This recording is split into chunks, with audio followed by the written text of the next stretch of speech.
Hello and welcome, YouTube, to those in the chat and those on the VOD. This is your esteemed host, Shintigercurl, that dude in the straw hat, for another edition of Shintigercurl Streamin. How's everybody doing? I see Devil in the chat, always there as always. Hopefully I can make this, I can use my stream to help you out when you're closing down the shop, because I know you work very, very hard at your job in retail. Yeah, and you can email some more lore stuff. I don't mind, as long as I can help out. It's a lot to process, but you put in a lot of work, so I'll give it a look over once the stream is over and what have you. But of course, before we do any of that, it's time for chapters 12 and 13. But before we do any of that, you already know what time it is. Time to get out your guns, lock and load, because it's time to shoot the shit. That's right. Quite a bit to talk about on the nerd front, everybody. Of course, more wrestling happened because that's the reason for it. Collision was fan-friggin-tastic. It deserves a lot more viewership than it actually does. Fantastic tag match between Top Flight and Claudio and Dragon. We saw a bit of tension between Dragon and Swiss, as he said that Swiss said that he's not particularly happy that that Brian is wrestling again in Anarchy in the Arena. He currently has the record for the most Anarchy in the Arena matches so far. That's a lot of Anarchy Arena matches. But yeah, of course he's for Brian fighting against the elite, the new elite, but he's not so much with him fighting with Eddie Kingston, because he and Eddie Kingston just don't like each other, so he can't be a part of that as much as he would like to. We got some more. We had a great main event between Kyle O'Reilly and the Radar superstar Adam Copeland in the Cope Open for the TNT title. Fantastic match.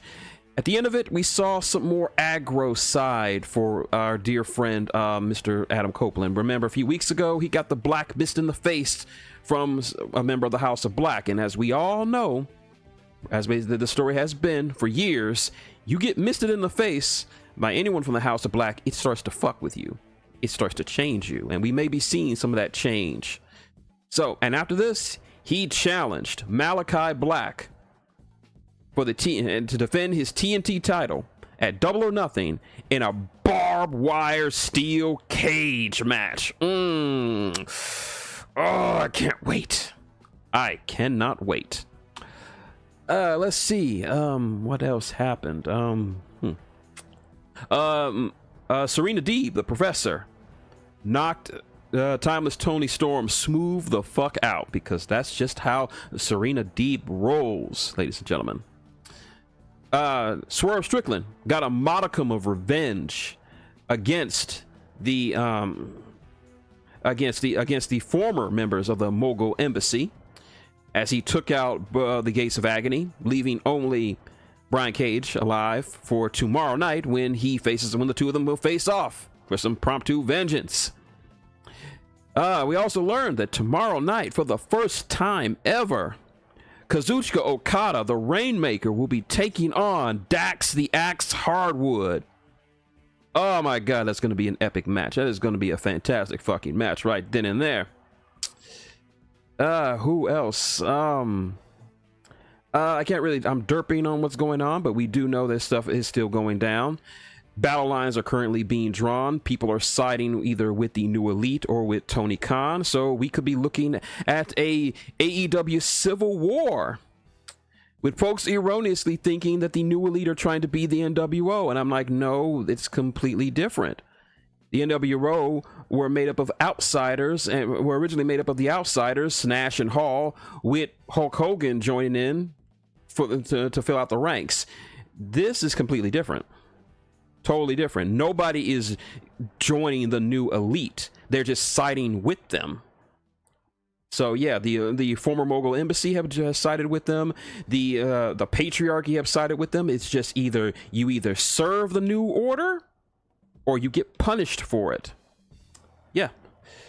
On the WWE front, The King of the Ring tournament continues to roll on, as surprisingly, Yeet Jey Uso defeats NXT champion and resident hard-ass Ilya Dragunov to move on in the rest of the tournament, while Kofi Kingston gets the crap beaten out of him and he taps out to the half crab, which is seemingly becoming a favorite submission for the Ring General as Gunther moves on. And also, we've been seeing some hints of a potential heel turn for old Kofi Kingston, as after his match, he was approached by none other than the leader of the Last Testament, Karrion Kross. Actually, I'd be looking forward to this. I'm looking forward to this because Kofi, him turning heel right now, it would be good for him, and good for Kross in the Last Testament because they need a little bit more star power because a lot of people are not liking them. So there's that.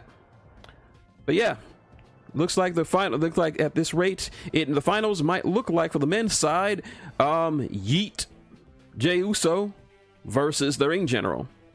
I hope the Ring General wins this. He could use some more. He needs all of the momentum he can.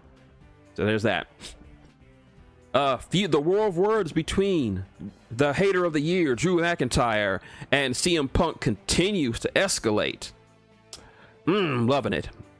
I've been sort of iffy on Punk lately, but this stuff with Drew has been chef's kiss. Great stuff. But the big thing that everyone's been talking about is the transformation of the bloodline. And I said this in a community chat from another post, but I liken this thing to two fictional crime bosses. Roman Reigns was Vito Corleone, aka Marlon Brando from the Godfather movies. He was a brutal and vicious when he needed to be, but he generally is nice and kind to those who were nice and kind to him. Look at Sammy, look at the Wise Men, look at the Usos. So long as you show him the deference and respect, he'll be nice to you. He's sort of the idealized version of a Italian mob boss. There's that. But he knew when peace needed to be maintained. He kept order and people loved him for it. Solo is Tony Montana from Scarface, bar none. He is just a nasty, nasty bastard. Just, oh my goodness, just complete nasty bastard all things through. Just vicious, cruel, conniving, and if you cross him once, he will end you. He was a mob enforcer turned mob boss. And you get the sense of that when you see the him and the rest of the new bloodline interact.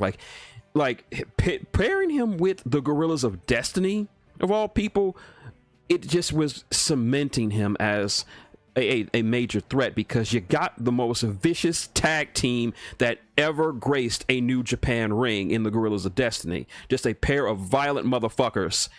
And you can see, like, Paul Heyman has been selling this great, because when he was with Roman Reigns, he damn near worships that guy. He's like, oh, my tribal chief, you're the best. I care about you, my tribal chief. And Roman cares about him just as much, because like he said in his Hall of Fame induction, there would be no tribal chief without the wise man, Paul Heyman. But here, since Solo started to take over, you can see the fear in Heyman's eyes whenever he interacts with Solo and the others. And that promo that he did with Solo, where Solo was like, I'm doing this for the tribal chief, even though nobody has seen or heard from Roman Reigns since he dropped the belt to Cody.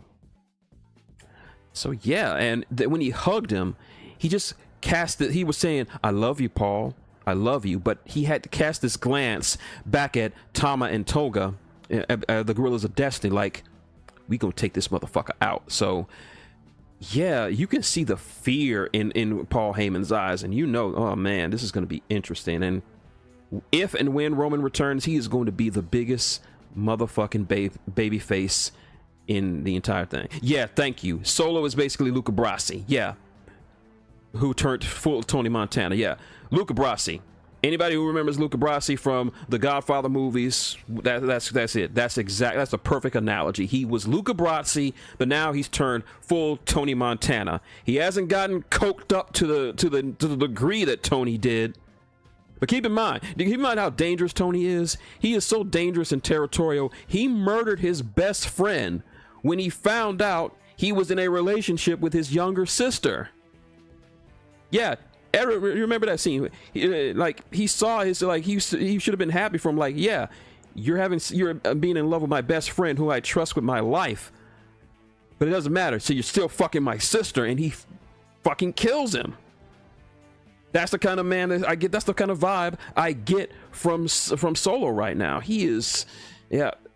And from what I heard, yeah, poor Manny, he didn't deserve that. Like, shit. Like, yeah, I'm a bit territorial when my sister was freely dating. Like, she dated some pretty scumbag, some pretty losery guys. Not scumbags, but just losery guys until she met her husband, who's my brother-in-law. And I was very protective of her, even though she was 4 years older than me. But she's my sister, so I don't care.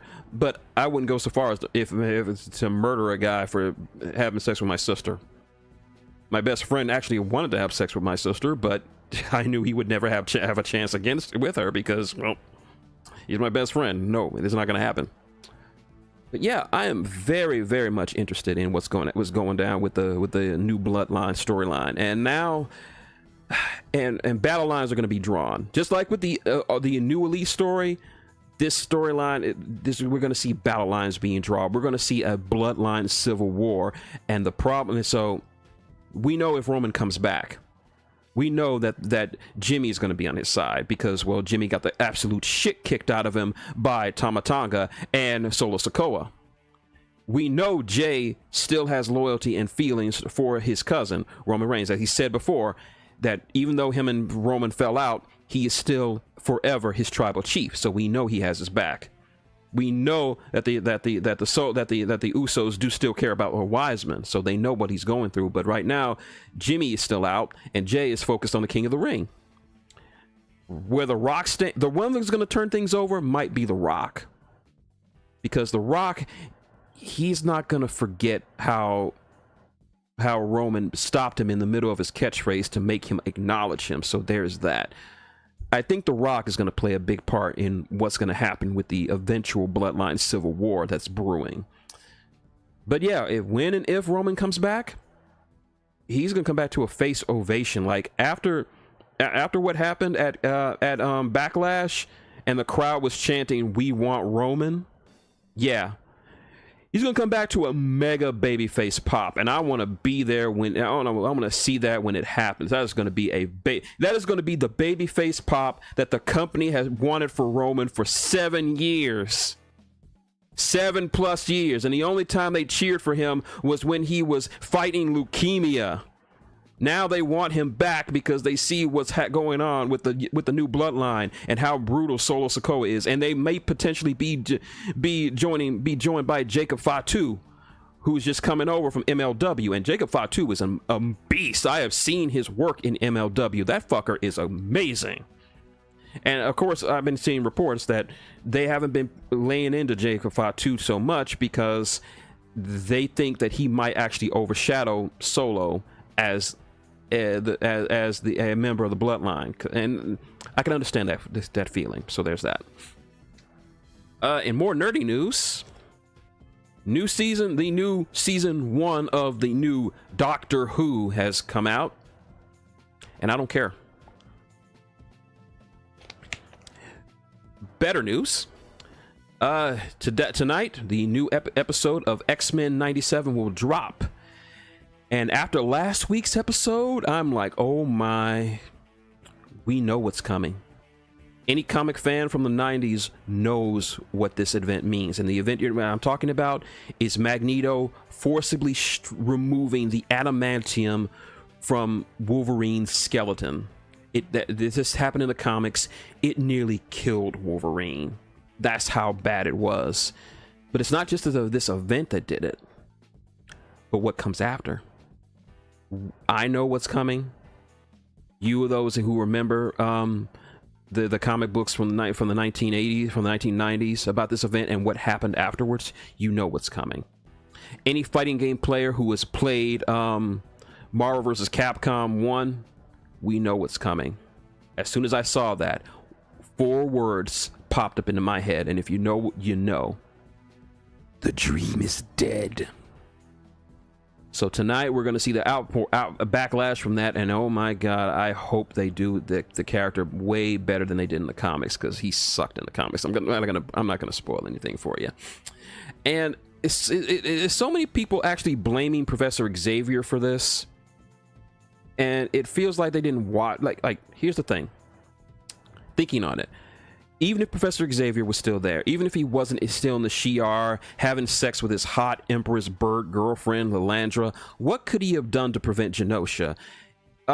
Cable said it himself, that he tried so many times to prevent the Genosha massacre from happening, but every time he kept getting dragged back. And they came up with the belief that the Genosha massacre is a fixed point in time, meaning that it can't be changed. It's always going to happen. And I'm like, what do you expect Professor Xavier to do? There was literally nothing he could have done to be there. And then I'll flip this around with people saying, "Whoa, why did Professor Xavier trust Magneto with the school?" I'm like,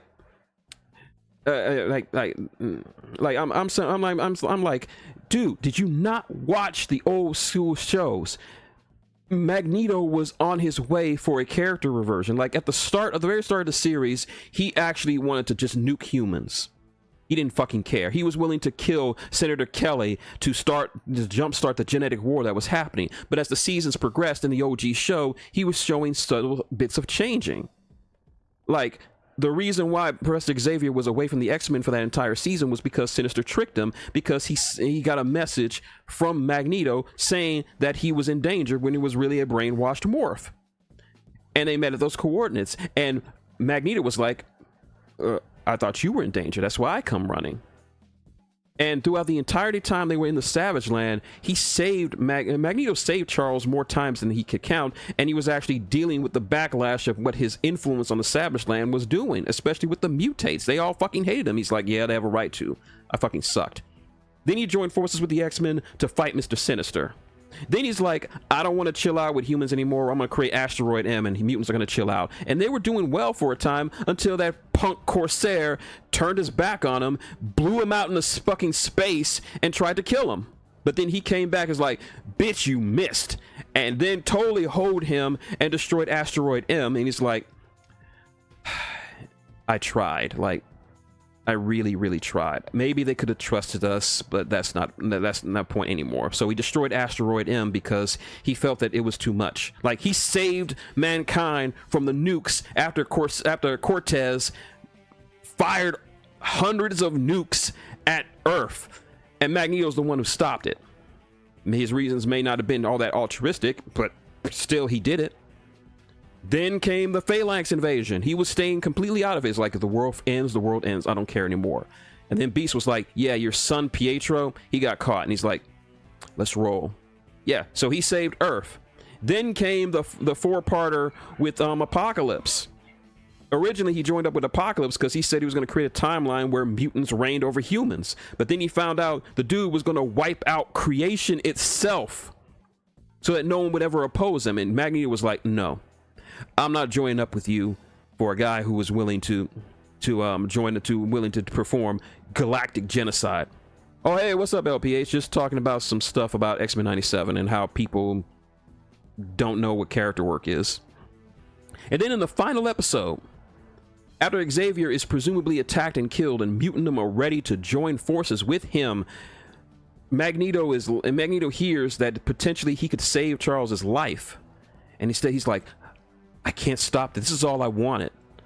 Mutandom behind me, rallying and ready to fight and die in my name for the name of a better future.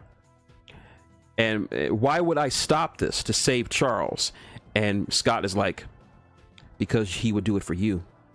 And then he just went back. He went with them, saved Charles's life, and Charles was like, yeah, man. Like Charles says, you have better things to do than be around a dying old man. And he's like, I would rather not be anywhere else in the world. So yeah, this is the man. This was who Magneto was at the end of the original series. He was not a hero, but he was certainly not a villain. And it would make sense that Professor Xavier would trust his school Yeah, he would trust his school to someone like Magneto, who was turning over a new leaf. And we saw that in the show right now in X-Men 97. He was genuinely trying to do better. He was doing better. The world just wouldn't allow him to. And he was like, you know what? You want me to be a monster? I'll show you a fucking monster. And he did what he did. He doomed the world because he was just fucking done. He tried and tried and tried to play nice, but the world would not let him be nice. So he's like, fuck it, I don't care anymore. Let him call me a monster. I'm a monster of your making. So fuck you. And it just sucks that people don't get about that. They're like, yeah, like they just don't get that. And moreover, now that I think about it, yeah, it is LPH is the most Marvel story in the last 20 years. Yeah, outside of the Krakoa stuff, which I love. Well, the beginning of it. But there's another point that I just thought about, and it ties into continuity with the old series. Why Professor Xavier decided to just let Jean and Scott, or Madeline and Scott, try to live their lives because of what happened with Iceman. In the OG series, Iceman only made one appearance in the show, and in it he was just angry. He was angry, and he was bitter, and he was hostile towards the X-Men, specifically Professor Xavier. And he explained his reasons why. Like, he didn't want to keep fighting a fight that was pointless. Like, he didn't give up the dream. He just like, I want to live my life. Is this what my life is going to be? Constantly fighting for a world that doesn't care about me? And he just decides him and his girlfriend, Lorna Dane, were going to leave. Yeah. Well, this was decades before they turned him gay for whatever reason, but I digress. So, and Professor Xavier is like, yeah, you're right, Bobby. I shouldn't have been forcing you. Like, and this is probably why he did what he did with Scott, because he didn't want Scott resenting him for keep fighting his fight for his dream. And he wanted Scott and Jean, or Scott and Madeline, to actually have a fucking life. They were becoming parents, and he's like, I don't want to tie you down to that. I don't want you to be like Bobby and resent me for forcing you into this life. And it turns out that he was a little bit wrong on that, because Scott and Jean wanted to keep fighting as members of the X-Men. Yeah, folks are really not really understanding this, and yeah, this drama must happen, I guess. Yeah, and this is one of my problems with the show. It kind of it rides on continuity with the original series, but forgets a lot from the original series that happened, continuity speaking. So yeah, we're gonna see what happens tonight. We're gonna see exactly what goes down. Like, they still got to deal with fucking Bastion, and now we got what's coming, and we all know what's coming. So it's gonna be interesting. I'm not shitting on the series. I love the series. It's great. It's a great return to form after all this crap with these crappy ass Marvel series. I'm glad that we're getting something that's just a well-written piece of drama. So yeah, I'm all for it. Give me more of this. I want to see what happens. But enough of that. I think, gentlemen and ladies and everyone watching the VOD, also, before I just want to say a big thank you to everyone who has been watching and understanding and watching and subbing to my channel. I've been seeing a lot of growth, more views than I've seen in the last year or so, more subscribers. I just passed 1,300 subscribers after I've been hovering around that number for God knows how long. Seeing a lot of people watching my Warmer Horde stuff. Don't worry, for those of you who are watching, I will be getting to the Monstronomicon stuff. Thank you, LPH. Best Marvel cartoon since EMH. Yeah, Earth's Mightiest Heroes, horribly underrated show. Like, that show was fan-fucking-tastic. That's the show that gave us our first media introduction into the Guardians of the Galaxy. And the only ones of the Guardians that you would recognize would be Star-Lord, Rocket, and Groot. And this is back when Star-Lord was a grizzled war veteran and not the jokey man-child that he became in MCU. There's nothing wrong with that version. This is just the version I grew up on. Doesn't help that this version, it doesn't hurt that this version is also voiced by fucking Master Chief. Yeah, Star-Lord in EMH was voiced by the guy who does Master Chief's voice. And I regret the fact that I could have met him at the Anime Con a couple of months ago, but the line was too damn long. This is also the same one that gave us Cockney Rocket Raccoon. So yeah, every time I read a Guardians comic book, I always hear Cockney Rocket in my head. I don't hear Bradley Cooper. Bradley Cooper does amazing for Rocket, but I just keep hearing Cockney Rocket Raccoon, like from the game. That's from the Marvel vs. Capcom 3. They made him Cockney. Like, what's this I hear about Raccoon City? Or, you look like the Hulk, only uglier and dumber. How about I make a fur coat out of you? For the last time, I'm not the one who was digging in your trash last night. If you beat Wesker, he's like, that's for letting him. How about I take you to Halfwood and let someone experiment on you? Or when he fights Chris, this is for letting him mess up Raccoon City, you wankers. Yeah. Oh, but enough of that. I'm going to blow up my voice. And we need this because we need to get back to, thank you, Luffy, to some New World. This is all what you're all here for. That's right. So let me pull it up. And let me put on my best DBZ voice. Last time on New World, Lucas and the crew head to the Obama Mall to find some clothing for Dawn, only for her to be kidnapped by the Blackfeather Pirates. After an exciting chase, Lucas was able to kill Mr. Swarley and several of the pirates before the truck train crashed. And now they've returned to New York City to find out what exactly is so damn important about Don Jackson. He has his book out on the Kindle. Thank you very much. So, all right, boys, it's time. Let's go to chapter 12 of New World. Clues and Legends. Groot leapt from rooftop to rooftop in the light as the light from the day was dying out. He followed the path of the route runners, clinging to window panes, swinging on high lines, and sprinting through patios. He sometimes ran into a few troops now and then, but was careful to stay out of their way when they were on their own runs. Roof runners were a common sight in the big cities of the Empire. Groups of young people climbing and jumping off buildings to see who can circle the city fastest. It was supposedly against the law, but the IPD had better things to do than chase a bunch of rambunctious kids jumping off buildings. Plus, none of them could actually catch the roof runners if they tried, which they did. Groot traveled urgently, on account of the large white box strapped to his hairy back. He had to get back home before it was too late. He bounced off cars, rooftops, buses, and anything else he could get his hands and feet on. But finally, he made it back to the office. Bounding up the side of the building, he opened the window to his destination and maneuvered his large frame into the room.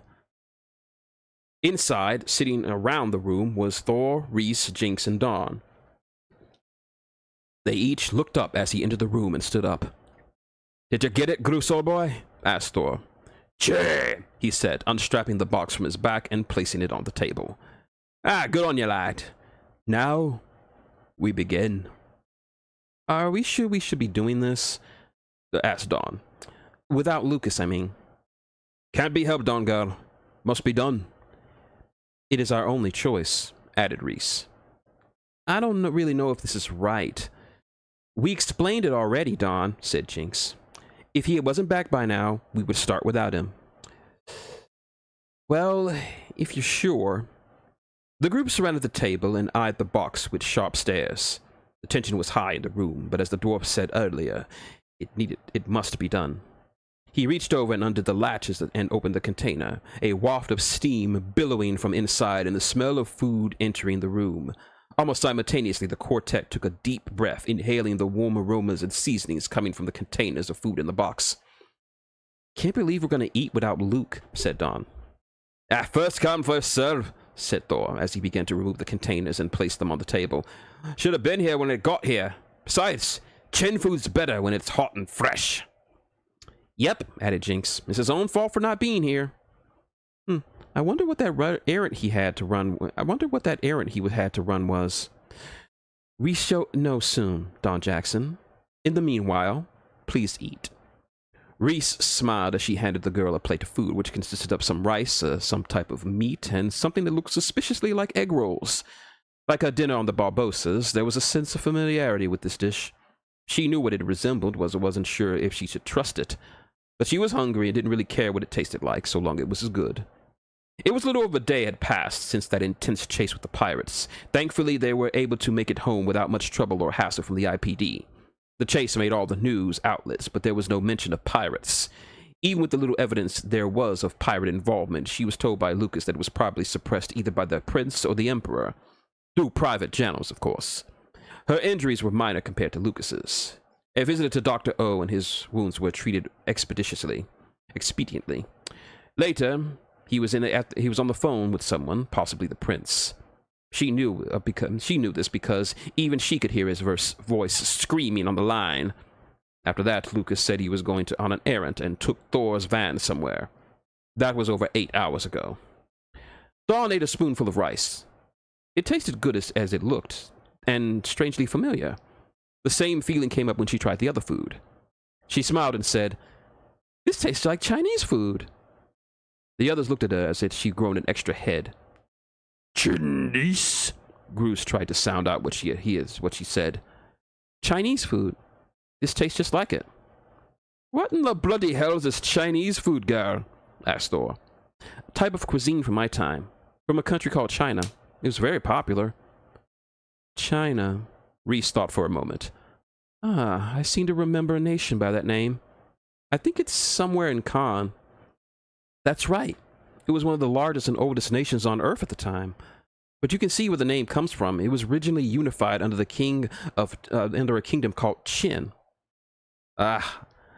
Actually, the name of the food comes from a few immigrants from Khan who introduced the cuisine.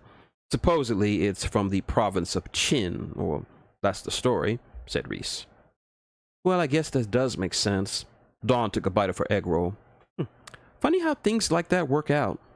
Her eyes drifted back to the thing that occupied her attention for a while. The long black trench coat that hung near the door of the office. She recognized it from the picture that picture of Lucas that he had when he was still a part of the IPD. Her curiosity about him was even higher than before. Her mind wandered. Why did he quit? What was the last case he worked on, and what happened to him during it? Many times that question was on the edge of her tongue, and many times she stopped herself. Based on what Stanley had said, the topic was sensitive and not something for open conversation. Don't get your hopes up, girl, Thor said, scarfing down a piece of orange meat. He doesn't talk about it that easily. She turned to him. Do you know why he left? Thor hunched his shoulders. I had bits and pieces. Enough to know the story, but no real details. Didn't know him until he left the force. Same with me, added Jinx. Although he did arrest me a few times. Don't ask. Metika chica, mosa moropa. Goose here didn't know him until he was about 6 years ago. Knew his rep, of course. Something of a fan of his back then. What about you, Reese? The elf was strangely quiet on the subject, more so than normal. She knew that the two of them were close. Intimate, in fact, but her reactions told her that she knew more about this subject than anyone else. Dawn looked at her, watching her posture, her mannerisms, her little quirks. She was silently debating about what she should say and how much she should tell. She made a small judgment call. I knew him while he was still a detective. In fact, I worked on that case with him. The last case that made him quit. There was a powerful melancholy in her voice, almost as strong as when she mentioned her brother that time on the boat. Instantly, Dawn regretted bringing up the topic. Reese, I'm sorry. She waved at her. No need, Don Jackson. You're merely following your rather strong curiosity, which is an admirable quality, but that case was very hard and very personal for him. Not only because it is his story that we don't talk about it, it's because it represents a very dark time for him. But if you remain on this path with him, be honest and true with him, then he will tell you. I am certain of that. Here, here. Thor raised his glass at her words, which made her feel a bit better about bringing up such a sore subject. He was certainly right about me having wild times ahead of me, she said to herself. Jinx heard her comment and asked, "What are you talking about, Don?" "Oh, just something someone told me a few days ago. A stranger, really." "Oh, really?" "Yeah. Nice guy. Interesting taste in clothes. Had the strangest green eyes I've ever seen." Just like that, the entire mood of the room shifted and all eyes turned towards the blue-haired girl. It was only after finishing her off her rice that Dawn noticed that everyone was staring at her. "What?" "Dawn girl," Thor said in a hushed whisper. "This guy you met. His eyes were green?" "Yeah. They almost glowed a bit." "Was he well dressed? With a black and white color scheme?" asked Reese. "Yeah, now that you mention it." Jinx jumped in. "And he had an umbrella?" Dawn was getting a bit scared at this point. Yes. Next to him." "What's going on, guys?" The others began to talk amongst themselves, hushed at first, but soon she began to pick up pieces of that conversation, mostly consisting of, "She met him," and "It has to be him." "Guys, you're starting to freak me out." This snapped them out of their mini-conversation and turned their attentions back to Dawn. Sorry about that, Dawn girl," apologized Thor. "It's just that you may have met with an urban legend." "What?"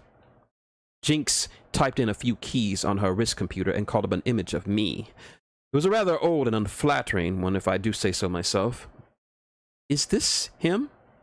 "Yes, that's him. Same clothes, same hair, same eyes." She focused on the image and noticed how aged it looked, even for a hollow image. "How old is this?" "About 250 years, answered Jinx. "This is the last known image we have of him." Dawn balked. "That long? Who is he?" "We don't know. We have a lot on him, just stories and legends of him." "Congratulations, Dawn girl," said Thor. "You just met a bona fide urban legend." "Urban legend? This guy?" Reese began to speak. "There have been many stories from the various non-human races of the planet. Elves, dwarves, vampires, lycans, yeti, forest folk, mothmen, etc. Even stories from some of the dead races, mermaids, giants, gargoyles, skinwalkers.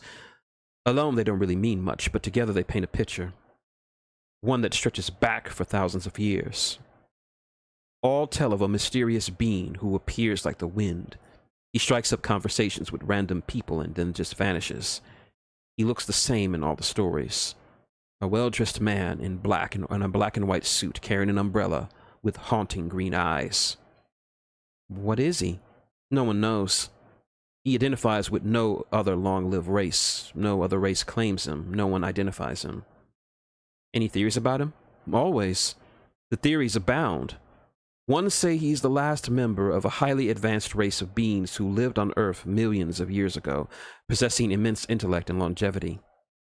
Another says that he might be the physical manifestation of the very Earth itself. Some even believe that he is not one person, but a member of a secret cabal of observers who have secretly guided us for time uncountable. All could be true, or none of them." Wow. And I didn't think much of him. I didn't think much about him. What did you talk about with him?" "Well, I can't really remember." "That's odd." "Not really. It's quite common among those who have encountered him, lack of memory. They remember meeting with and talking with him, but specific details of the conversation are vague and hard to recall. It has something to do with his unique physiology, but then again, it's only a theory." "Does he have a name or something?" Reese thought for a moment. "None on record, but to my people, he is called the Oldest One." Thor spoke up.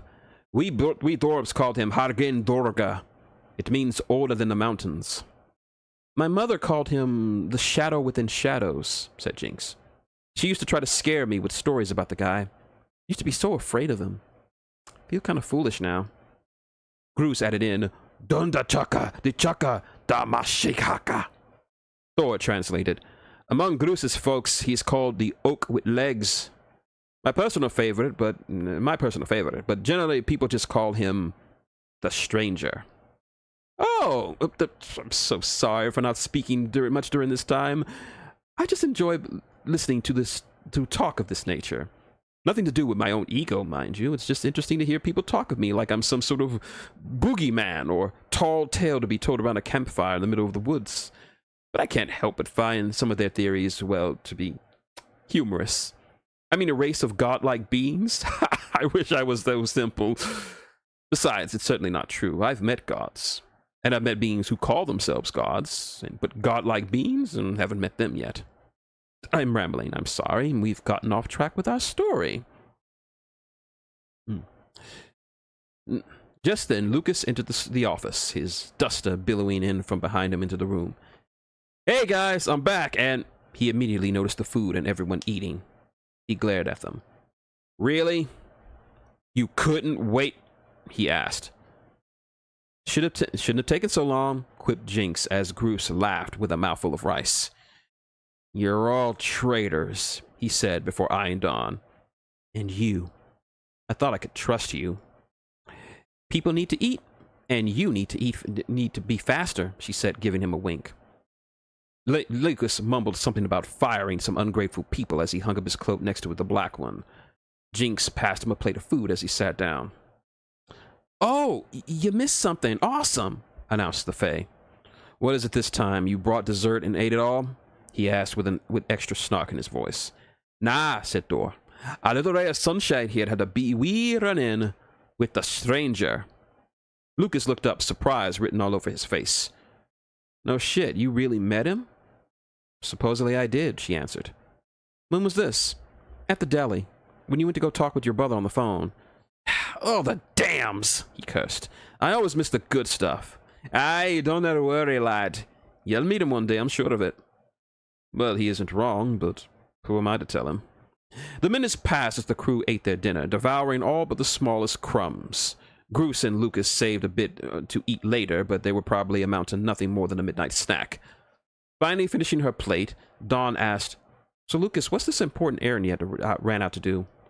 Glad you asked, he answered. It has to do with you. Me?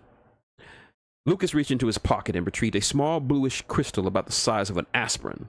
At first she thought it was a diamond, but upon closer look she noted how it didn't seem like a natural diamond that she had ever seen before. The top part was wider than the bottom, which had a pointed end, which was pointed downward to the end at the point. They looked too smooth to be dug up from a mine somewhere. What is it? She asked. This is a data crystal. Contained in it is the entire crime scene for the death of Professor Blackthorne, the man who dug you up. Blackthorne. She had heard that name quite a lot over the last few days, a friend of Lucas, the Prince, and the Emperor, and the man whose death started this entire mess that resulted in her awakening from a 1,000-year slumber. In order to find out why these guys want you so bad, we need to get to the bottom of his death. Whoa, Jinx said, marveling at the data crystal. You actually got the crime scene scans? Lucas nodded. Yep. With a little help from Shin, of course. This is just a copy, though. The original is still in the evidence lockup at IPD headquarters in 2nd Georgia. Took a bit of finagling to get the chief down there to agree to send us a copy, but it worked out. Private channels, of course. Then we can really start looking into this job. That's the plan. He handed the Fae the crystal. Hook it up, Jinx. Guys, clear the table. Gonna need some space. Groose, Thor, and Reese began to clear the plates and empty containers from the table into the trash bins.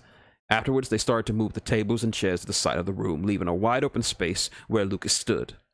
Dawn didn't know what the point of this activity was, but she wasn't about to argue against it, so she helped with the clearing of furniture and trash.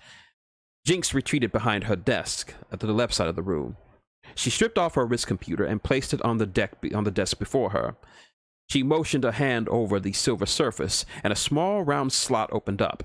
She inserted the crystal into the hole and passed her hand over the surface again, closing the slot. When all was said and done, Dawn, Groose, Thor, and Reese were all seated away from the center of the office, where Lucas stood alone. I don't get it, said Dawn. How's a crime scene photo going to help you with the job?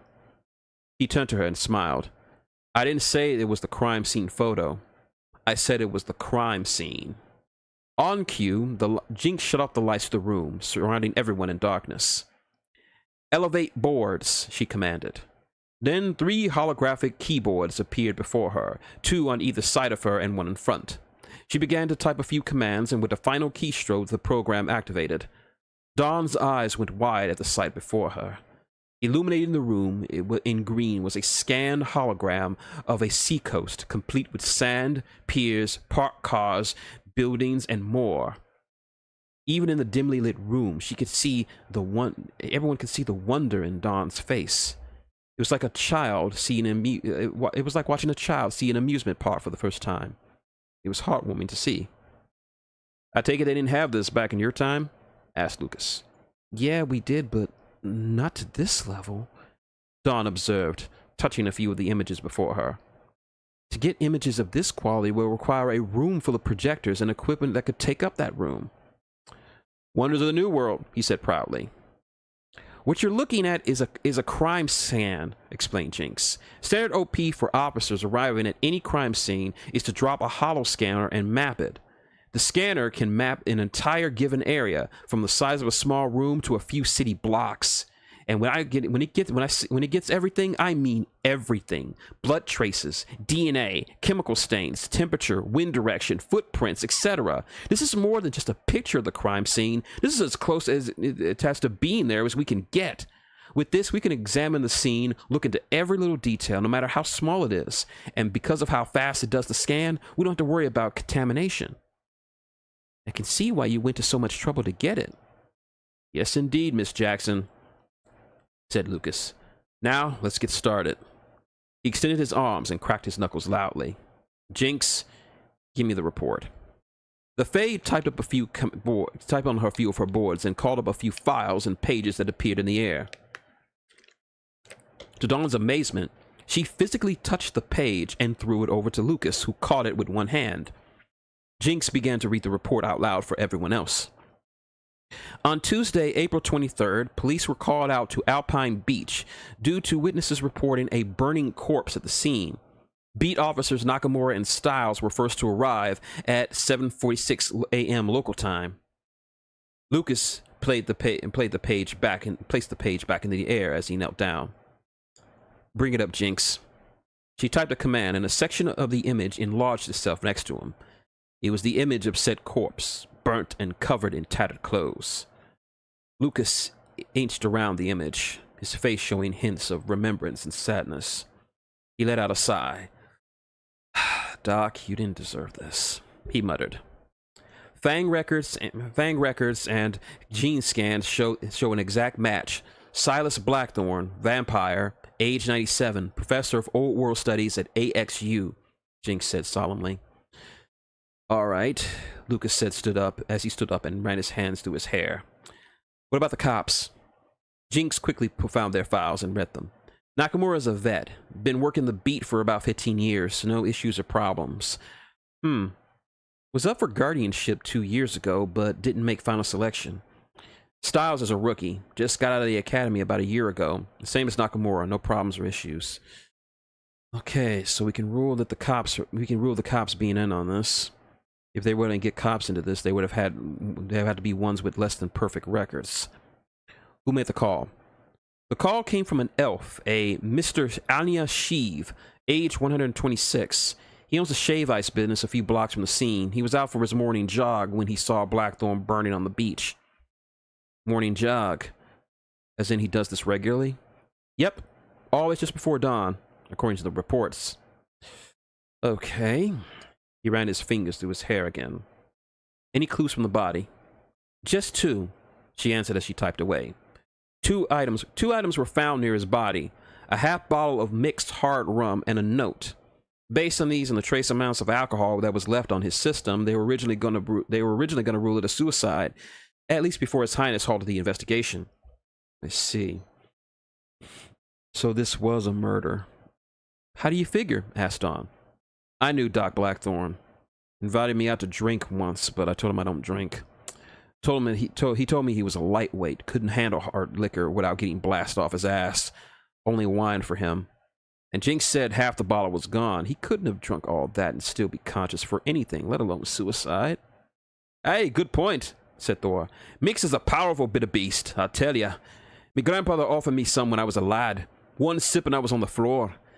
Nah, you don't just start drinking mix out of the blue. You gotta get used to it. Years of drinking it.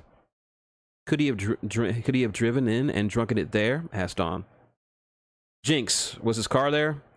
Jinx looked over the reports. Nope. His car was still at his home, about 45 minutes from the scene. Then maybe he took the bus and got drunk to dull the pain. Reese spoke up. Not possible. You see, immolation via sun is an extremely painful way to die for vampires. That's why they went to such lengths to protect themselves from such a death. Even when it was used as a method of execution, finding a way to make it painless or even dulling the pain was all but impossible. Even if the professor had consumed the entire bottle, his death would be no less painless, would be no less painful. It is as Lucas said, this was a murder. And they must not know much about vampires to assume drinking would dull the pain of a death like that, Lucas mused. What about the letter? See for yourself. Lucas reached down and retrieved the holographic reproduction of the item and began to read it. To whom it may concern, please forgive me. All my work, all my research, it's been for naught. I wasted the time of my students and the money of the university on a foolish endeavor. I have shamed myself and my family. I can no longer go on in this world. Leo, you were right. The 234 wasn't where I thought it was. Please forgive me. Silas Blackthorne. Lucas ran his hands through his locks again as he set the image down. There it is again. What? Dawn asked. That name. Leo. He mentioned in his last letter to the mass message to the prince. Just who is this guy? Jinx scanned through all of his personal records, see if we could find anyone named Leo. On it, Jinx's fingers were blurs of motion as she hacked into the files in question and began to look them over. Checking, she announced as the information flew by. Family turns up nothing. Parents are both dead. He had a brother living in New Texas, but his name was Billiam. He passed about 10 years ago. No kids. She moved on to the next page. No matching any of his classes. The only Leo on campus was Leo Drake's Star Shower, but his classes and dorm rooms are on the other side of the campus. No faculty members with that name either. No known friends or acquaintances by that name either. Then why? Why mention a guy you don't know? Bruce spoke up. Luke, Leo desastica la chica. Lucas snapped his fingers. That's a good idea. It might be a clue. Oh, aye, spoke Thor. The doc was smart enough to knew he was dying. Left us some breadcrumbs, he did. That he did, Half-Man, but the question remains, who is this Leo person, and what does he know? Said Reese. Dawn noted Lucas's face. It was compressed and scowling as his eyes drilled through the holographic note. His focus was entirely on this task. There were no signs of the funny, witty man that she had come to know over the past few weeks. It reminded her of that photo. It was like she was looking into the past, a past that she had always been curious about. This wasn't Lucas Kane, the freelancer. No, this was Detective Lucas Kane. We'll have to figure that out later. He dropped the note on the ground. Back to business. Okay. So we know he was murdered. But let's see if we can't figure out who his killers were. Jinx, footprint scan. Gotcha, she typed on the commands, and the scene zoomed out from the corpse to the viewpoint of above. Many pairs of footprints were highlighted and elevated upwards. We got about 13 pairs of footprints on the beach. Match the prints with Blackthorne's shoes. A set of prints elevated above the others. Now this is strange. What is?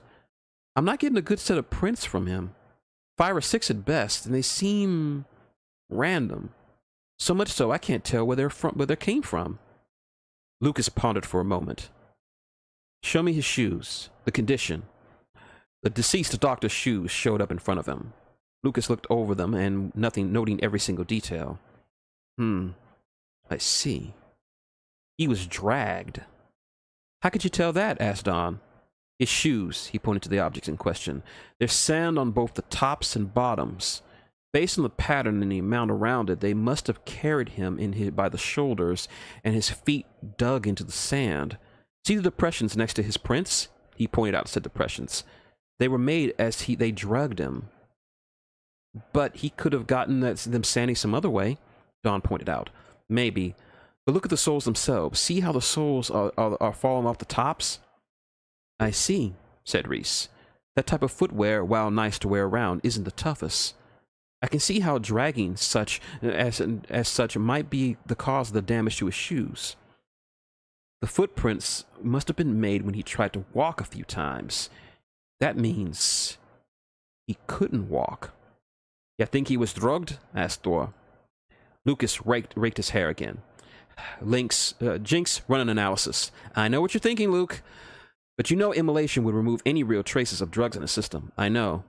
That's why I want you to check his teeth. Okay, I don't know where you're going, but Jinx called up a hologram of Blackthorn's skull and focused on the image of his teeth. That's interesting.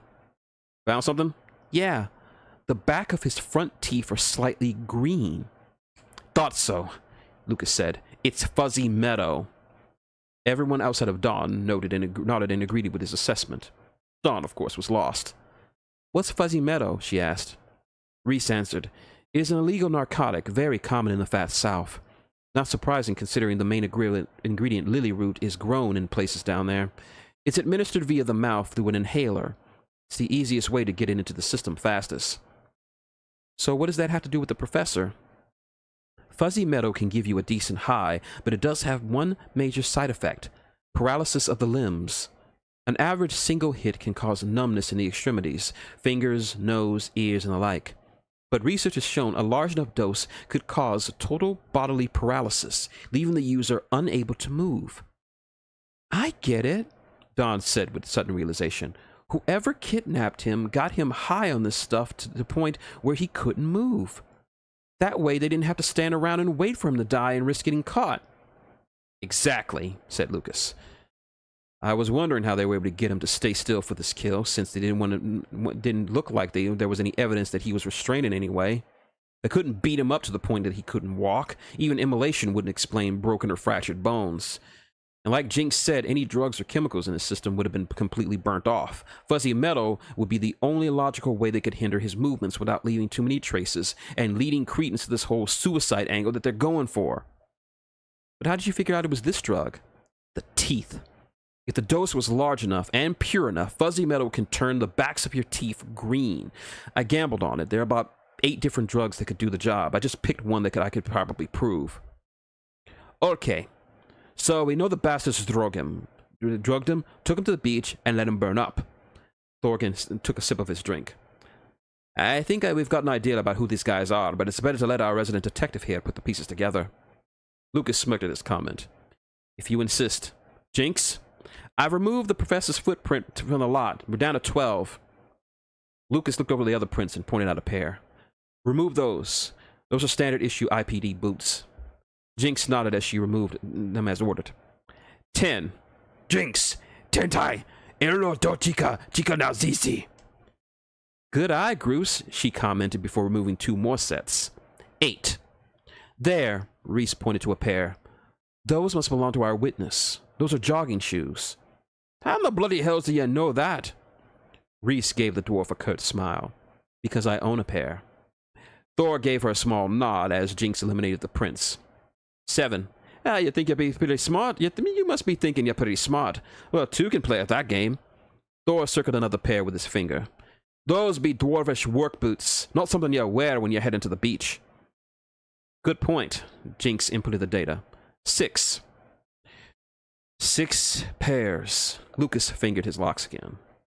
1 or more of these prints are our killers. Now we gotta figure out which one they are. Reese stood up and walked closer to the illuminated footprints. Jinx, zoom in on these 2 sets. Jinx complied. The elf stared at them, as if waiting for the images to talk to her. After a few more minutes, she spoke up again. Lucas, I believe these are slip shoes. The human joined in her observation of observing the shoe prints. You sure? My uncle is a mariner, she answered. It took me some time before I could make out the pattern due to the image, but I'm certain of it. Slip shoes? Asked Dawn. Slip shoes are a type of shoe worn by those who work out at sea, like fishermen or coast guards. Notice the vertical patterns. They're designed to grip onto the deck of a ship to prevent one from losing their balance on rough waves, especially in the storm belts. What's really worth noting is that as good as they are on the ship, they aren't very functional on land. I get your thinking. Jinx, where's the nearest fishing port near the crime scene? Jinx looked at the information. Joker's Bay, 12 miles to the south. And no fisherman in their right mind would walk 12 miles in those things. Pirates, uttered Don. Pirates practically live on the seas, right? So it could be them. Lucas turned and smirked at her. You're learning. Had a good teacher. She smiled and gave him a wink. Looks like we got our culprits. Jinx, get rid of the others. Will do. The other prince vanished, leaving only 2 pairs. All right, I see you, you bastards, he muttered as he looked at the images. Jinx, run a size extrapolation on the prints. Let's see what we can see about these guys. After Jinx ran the procedures, a pair of featureless bodies grew out of the prints. Based on the strides between the prints and the depth of the depressions, one of the pirates is about 5'11", 226 pounds. The other is 6'2", and... well, that's strange. What? Nothing. It's just his left foot. What about it? Well, based on the depression, his left is heavier than his right. How in the bloody hell does that work? Did he have a club foot or something? Pondered Thor. Not sure, Thor, but it is odd.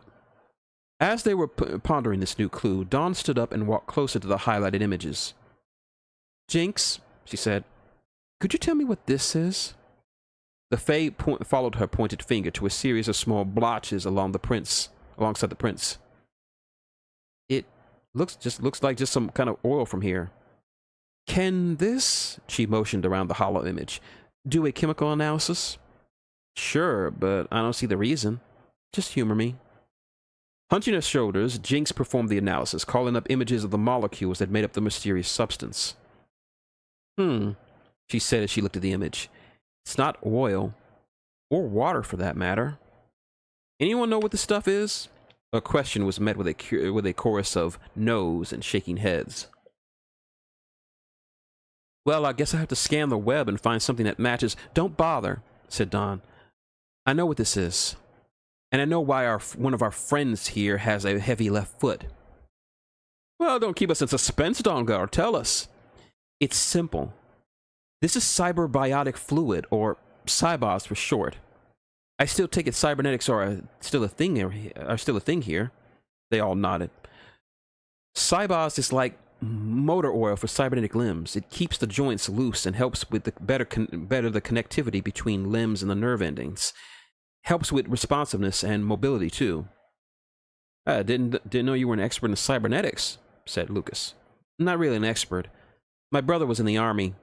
Lost his arm in the first tour of duty in the war in the north. He was going to stay at home for a while to recoup, so I boned up on it. Read down everything I could on cybernetics and maintenance for limbs. Even memorized the chem makeup for cybos fluid, so we weren't ripped off with the cheaper stuff.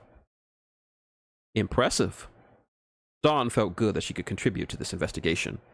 She felt like a fifth wheel since everyone had something to add. Honestly, it was just a hunch, but she was glad that someone who never dealt with a crime scene investigation could add something to the help. So what can you tell us? Dawn looked at the image of the chemical composition, recalling the half-a-dozen books on cybernetics in the 7 months her brother stayed with her and her father. After a few minutes of thinking, she spoke.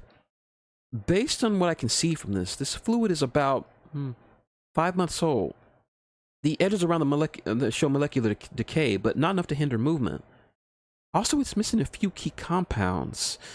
This stuff is cheap, not commercially made. You sure? I don't know about the business practices of cybernetic companies in this age, but no good company would sell this stuff. It has all the necessary ingredients to be called cybos fluid, but it lacks a few basic components needed for long-term use. Good cybos fluid can last at least a year or two. This stuff, it'll be useless after a couple of days after the scene took place. It's basically homemade fluid. Aye, said Thor. Like bootleg whiskey. Basically the same as regular booze, but very cheap and nasty. Exactly, Thor, she continued. And the fact that it's on the ground is another mark against it. Cybernetic limbs are built to be both air and watertight. It's very important that not only that nothing gets in them, but nothing gets out. Leaking fluid like this is bad. on a lot of levels. Losing fluid would not only impact mobility, but it would also be very painful. How so? Asked Reese. Cybos fluid also acts as a sort of painkiller, prevents pain between the nerve endings. If you try to move a limb without it, it'd be like someone taking a blowtorch to your skin. I remember seeing some guys in P-Town with some shoddy cybernetic limbs. Didn't look too pretty.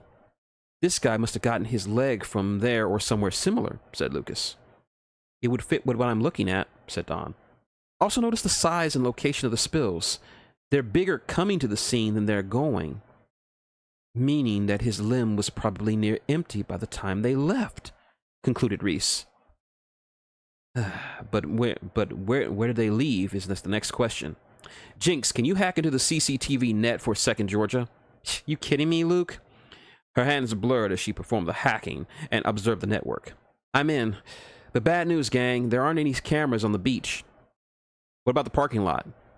A few keystrokes later, and a holographic window appeared before them, showing a very, very little of the parking lot near the beach. That's as close as I can get it.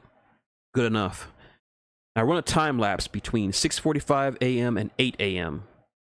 The screen zipped through the images of people walking and the sun rising, but there was something that caught Lucas's attention. Stop! The screen froze on a blurry image of a white van pulling into the lot. The van. Oh. Thank you, thank you, the CO292 for your subscription. I appreciate it. Had to stop to give thanks. Anyway. If I was a bunch of pirate bastards, I'd use the same, said Thor. Lucas said, can you get the plates? Jinx zoomed in on the license plate of the vehicle. Got it. Ran a check, she announced before beginning her search again. The plates match a van that was reported stolen a month ago before the murder. It's from Pottersville. It's from Potterville, town 47 miles east of 2nd Georgia. And has it been found? Jinx answered, yeah. Found by 2nd Georgia IPD in a ditch about 10 miles from the beach. Inside was completely scrapped. So they steal the van from a town far enough away not to raise any immediate alarms, said Thor. Use the van to possibly kidnap the professor, drug him, and leave him at the beach for his suicide, added Reese. And then strip the van of any evidence that could trace back to them. Slick, ended Lucas. So how do we find them? Asked Don. Easily. And it's all thanks to you, Don. Jinx, there are at least 6 places in 2nd Georgia where someone could get high-quality Cybos fluid, and 3 of them are within 5 miles of the beach. See, if this stuff is as important as you say, Don, then they're going to need a refill, and fast. Jinx, do we have eyes on the shops? Wide and blinking, she began to scan the footage of the camera from the van. Found it! And on first try, too. Where? It was parked outside of Larry's Limbs, corner of Biden Street and Stephen Colbert Avenue. Pull it up. The window showed the white van on the side of the street. Exiting the vehicle and advancing towards the shop were 2 men dressed in black overalls, one of them noticeably limping. Those are pirates, Pika? Asked Groose. Yes, they are, me lad. Yes, they are. Think you can do a search on these 2 from the Imperial database? Jinx typed in Lucas's query. I can, but it will take a few hours before anything turns up. Searching the entire Empire for 2 faces will take a while. Good. Time for us to get something else to do. For what? Jinx, call the airport and get the Howard ready, prepped, and ready to fly. Everyone else load up and heavy. Bring whatever you need to bring. Where to? 2nd Georgia. You want to look at the crime scene for yourself? Asked Reese. Lucas shook his head. Nah. We've learned all we could from the scan. I want to take a look at the professor's home and office, see if we can't find out who Leo is. But surely the pirates and the police have searched those places, said Reese. Yeah, but they don't know what we know. They probably missed something, and I want to see what that is. Jinx shut down the holo projectors, and regular lighting filled the room once more. As everyone began to move about, getting ready for the trip down south, Lucas wandered over to the window blinds and peeked out into the night. Luke! Doshashiga dashalashima. Yeah, he answered to the Sasquatch in a hushed tone. Me too. Dawn walked over. What's wrong? We're being watched. We are? Dawn asked, looking out from the blinds herself. For how long? My guess? Since we left the mall. Maybe earlier. Bruce mentioned that someone was following him when he went to go get food. I felt it too. That's why it took me so long to get back. Had to make sure I wasn't just being paranoid. Been having that thought rattling around in me skull, said Thor. How did these bastards know where to snatch Dawn Girl? Not only that, but how did they know what she looked like? They never opened the cryo unit, or had the tech or knowledge to do it anyway. Someone not only was to show them what she looked like, but who we were as well. Reese voiced everyone's concern and asked, are you certain? One of the pirates in the truck train was a guy named Swarley. He's one of their top officers. He knew what I looked like since he was there at Rum's Row, but I gave him a fake name. But on the train, he called me by my name. My real name. It must be their backer, either him or someone working for him. That's how they were able to ambush Dawn at the mall and knew who I am, too. You don't think they might attack us? Asked a nervous Dawn. If they were going to hit us, they would have done it already. He peered into the dark streets of New York, eyeing every shadow. Frankly, I'd be more at ease if they did. But why not? 2 reasons. Maybe. 1, they learned from the chase on the freeway that we could easily hold our own against them, especially here. The kind of firepower we got, they'd most likely lose most, if not all, of their members trying to take you. Reasonable. And the other? I think they want to keep things quiet, especially after that chase. After that, I think their boss wants them to keep quiet. And getting into a massive gunfight in the middle of New York is the opposite of that.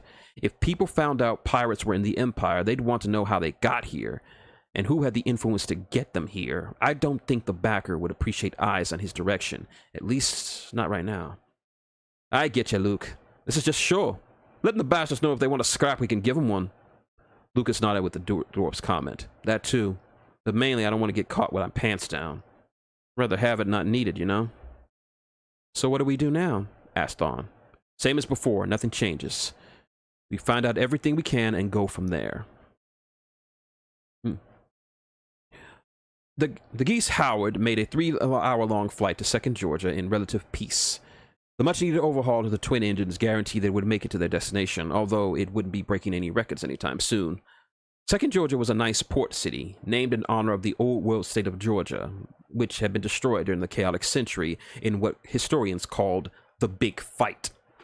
It was a battle of such titanic proportions that the entirety of the state had been turned into a massive battlefield. There's very little of that area that survived, and there were only 2 reasons why anyone would come to the city: top quality seafood and the university. Altamont Exeter University, or AXU for short. It's one of the top 10 schools of higher learning in the greater empire, an institute for scholastic thought and education across a wide variety of subjects: history, art, mathematics, architecture, medicine, law, the list goes on. And it is here that Professor Silas Blackthorne graduated top of his class with a major in Old World Studies. He returned to his alma mater as the head of the Old World Department and became the foremost expert in the subject in the Empire, if not the entire world. It is here where Lucas Kane found himself alongside Dawn, Jackson, and Jinx. Upon landing at the airport, the group decided to split up to cover more ground. Thorgan and Reese opted to search his home, which was located in the upper end of the city, while the other 3 decided to head to his office in the campus of AXU. The grounds themselves were quiet. Very few students mulled about at the night. Campus security was present, but relatively light. They made no hurry to get to their location, as to not raise any suspicions. The location of his office was in the 5th Administrative Building on the east side of the campus grounds. Getting in was rather easy, thanks to Jinx's prodigious lock-picking skills. It was on the 6th floor that they found Blackthorne's office. It was rather easy to find. Word of his death had naturally spread around the campus, and his door was covered in cards, flowers, and religious notes in honor of the deceased teacher. It was clear that the professor was well loved and respected by students and faculty alike. Lucas gave a small smile. Lucas gave a small, wordless prayer before motioning Jinx to pick the lock. The door opened silently as the rush of cool air hit the trio in the face. Lucas pulled out a small ball and tossed it in the air. It froze near the ceiling before bathing the room in a light blue light. All right, ladies, let's get this quick and quiet. The trio stepped over the assorted flowers and cards and entered the office. It was your standard college office, tons of books and tomes that lined two bookshelves on either side. A direct desk sat near the large window that gave a perfect view of the campus grounds. A globe of the world as it currently was, with the empire marked in black, the protectorate in white, and Khan in red. Papers were stacked high upon the desk, with a few pages scattered about the floor. A medium-sized velvet chair was placed behind the desk. Most notable of all was a picture of the professor next to the crown prince, with the words, "The world's best teacher," signed at the bottom. "Do you think we'll find anything?" asked Dawn, thumbing through several sheets of paper. "Hopefully more than the cops and the pirates did when this place was searched." "Wait," spoke Jinx. "Now the cops, I can see them searching this place, but the pirates? How do you know that?" "Easily. I've been here before. I know some of the layout." He gestured to the bookshelf to the right. "These books, they're out of order." Dawn looked at the tomes. "They're in alphabetical order. Doesn't look strange to me." The professor kept his books in order of their published date, not the letter. He had a weird system. "But what were they looking for?" "Million-drat question, Dawn." Lucas racked his hair. "They already had you in their unit. What more could they be after?" Jinx thumbed through the desk drawers. "I'm not even sure what I'm supposed to be looking for. There's nothing but junk in here." "Well, there has to be something. The professor must have had something that worried them. Something that could probably undermine their little scheme." The freelancer tapped on the walls, searching for false settings and secret vaults. He knew Blackthrone didn't have the money for such things, but he didn't want to leave anything to chance. "Jinx, check his computer." Jinx connected her wrist computer to the large one on the separate desk near the main one.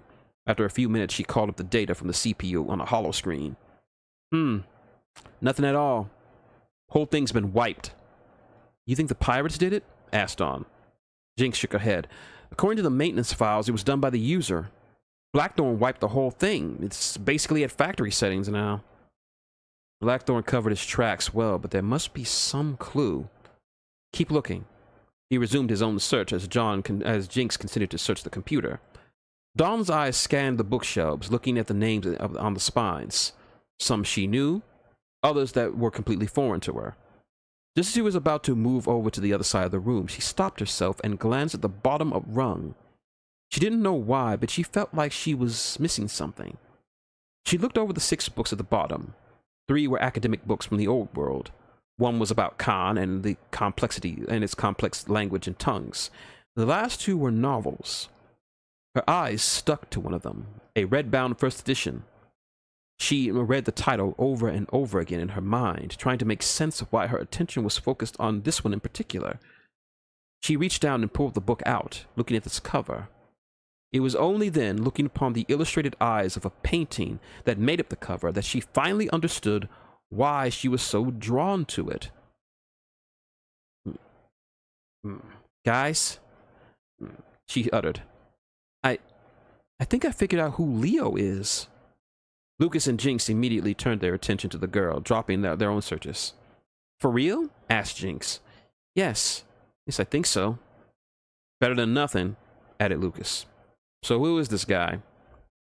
Dawn simply smiled as she flipped the book around to show the cover to the others. Lucas read out the title aloud. "The Da Vinci Code?" "Yes, it's a book from my era. My sister bought it for me for my 16th birthday, read it cover to cover for over the years." "Well, that's nice and all, but what does this have to do with this Leo guy?" asked Jinx. I'm with her on this," added Lucas. "I'm an old world hunter, and I haven't heard of this book." "It was old when I was young," she said. "What do you know about Christianity?" "Nothing at all, really. A little bit from my mom, but that's about it," said Lucas. "Well, it's based on the teachings of a prophet named Jesus who lived many thousands of years ago. According to the Bible, he was the Son of God, born of a virgin woman, and as the son of a deity, he had many amazing powers, healing the sick, feeding people, walking on water, even raising the dead, all while teaching about love, fairness, compassion, and forgiveness." "Sound like a pretty cool guy," said Jinx. "He was. He journeyed to a city called Jerusalem and had supper with his disciples. They shared food and drink with them before saying that one of them would betray him and turn him over to the Romans, the ruling empire at the time. So what did he do? Use his power to kill the guy or something? Inquired Lucas. No, on the contrary, he let it happen. He was arrested, tried, and tortured brutally. In the end, he was crucified. Damn, really? Sucks that it happened to him. But that's not the end. 3 days after he died, he rose from the dead to be with his disciples. He charged them with spreading his teachings to the world before ascending into heaven. Eventually, his teachings would overtake the very empire that killed him. Irony is amazing, he said. So what does this have to do with the book? The book is about a professor who follows clues in order to solve a murder. The clues are hidden in famous paintings and sculptures that led him not only to the murderer, but to the truth about the Holy Grail, the cup Jesus drank from during the Last Supper that I mentioned. Okay, and? Don smiled before saying, the paintings were created by a man named Leonardo da Vinci. Lucas and Jinx's eyes shot awake with the realization. So, when he was referring to Leo, he wasn't talking about a person. He was talking about this book. The perfect way to hide something. No one would get references unless they knew a lot about the old world. Or were from the old world like you. Jinx looked down at the book. You really think this has clues to what the professor knew about the backer? Only one way to find out. Dawn cracked open the book and began to thumb through its old pages. Immediately, she noticed something was wrong with it.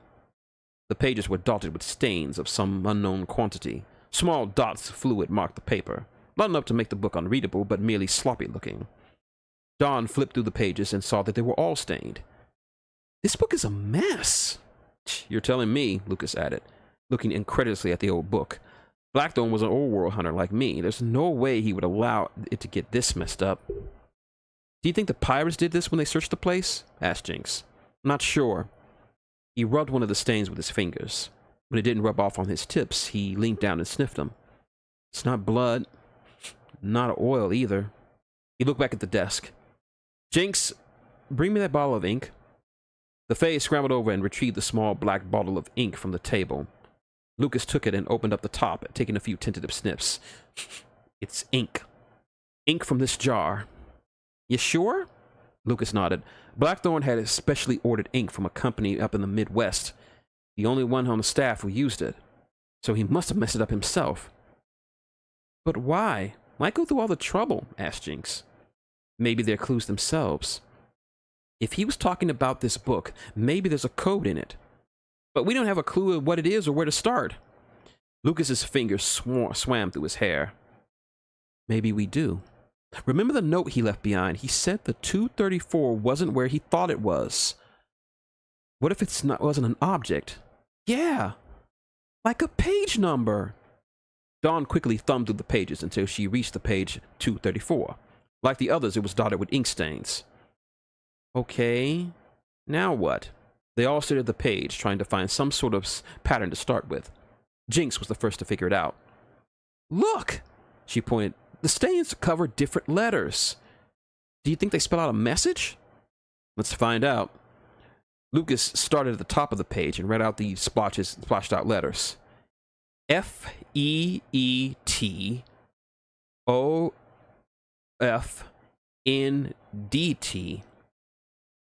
Feet of NDT? Said Jinx. Something. But I admit it's brilliant. What is? Lucas smirked. Where's the best place to hide a tree? In a forest. I'm afraid I don't get it.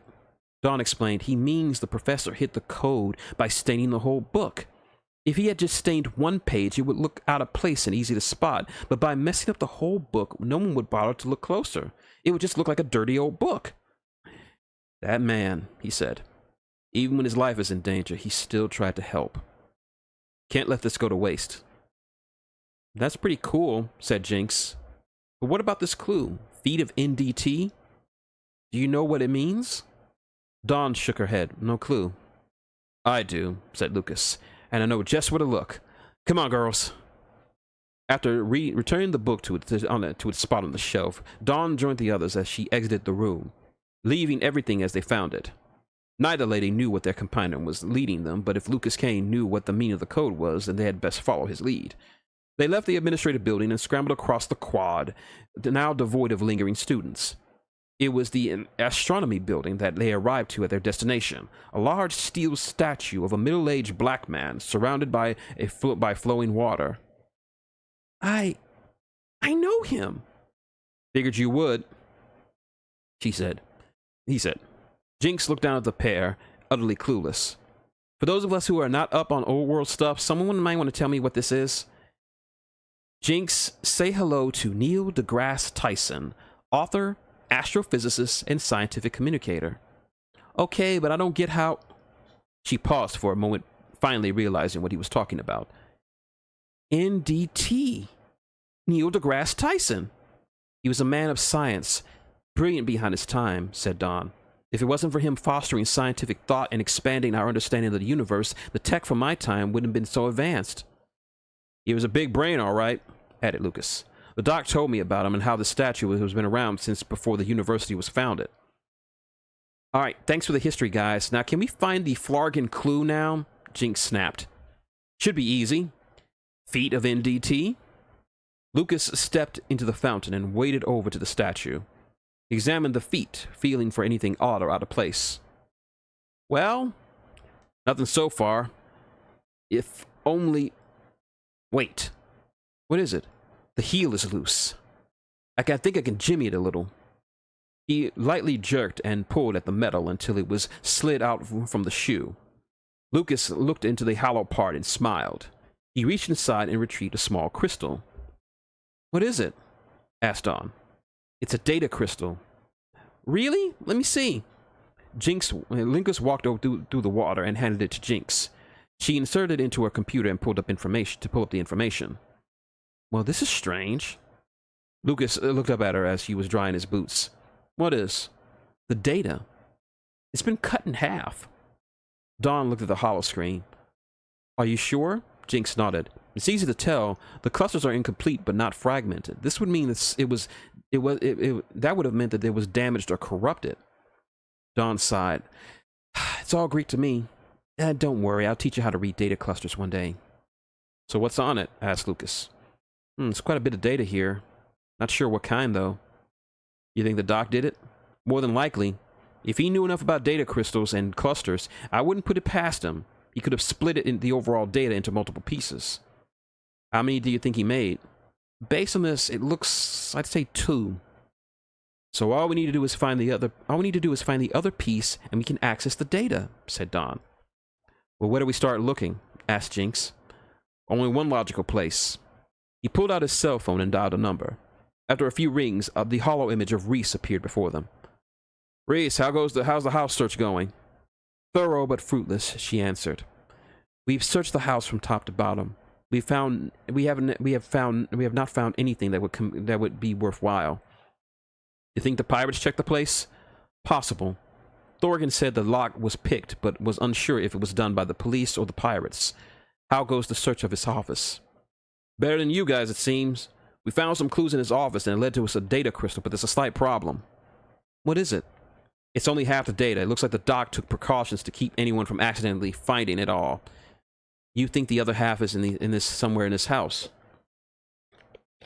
Read my mind.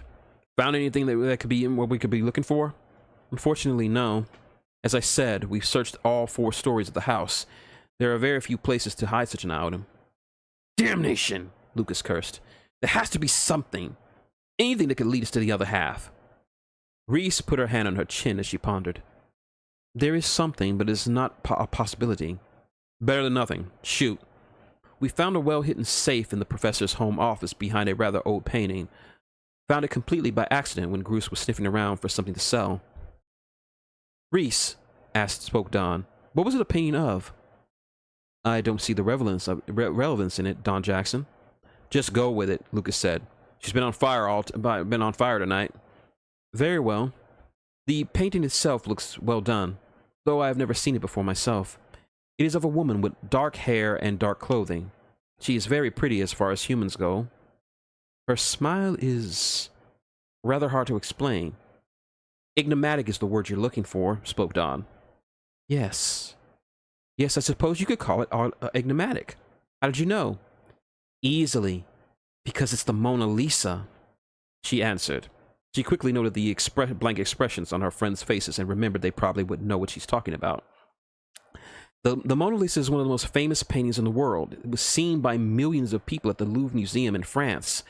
Though I don't know if it survived in this era, but it made sense in the context. How's that? It was painted by Da Vinci. It's his most famous work. Aha, said Lucas. The connection grows.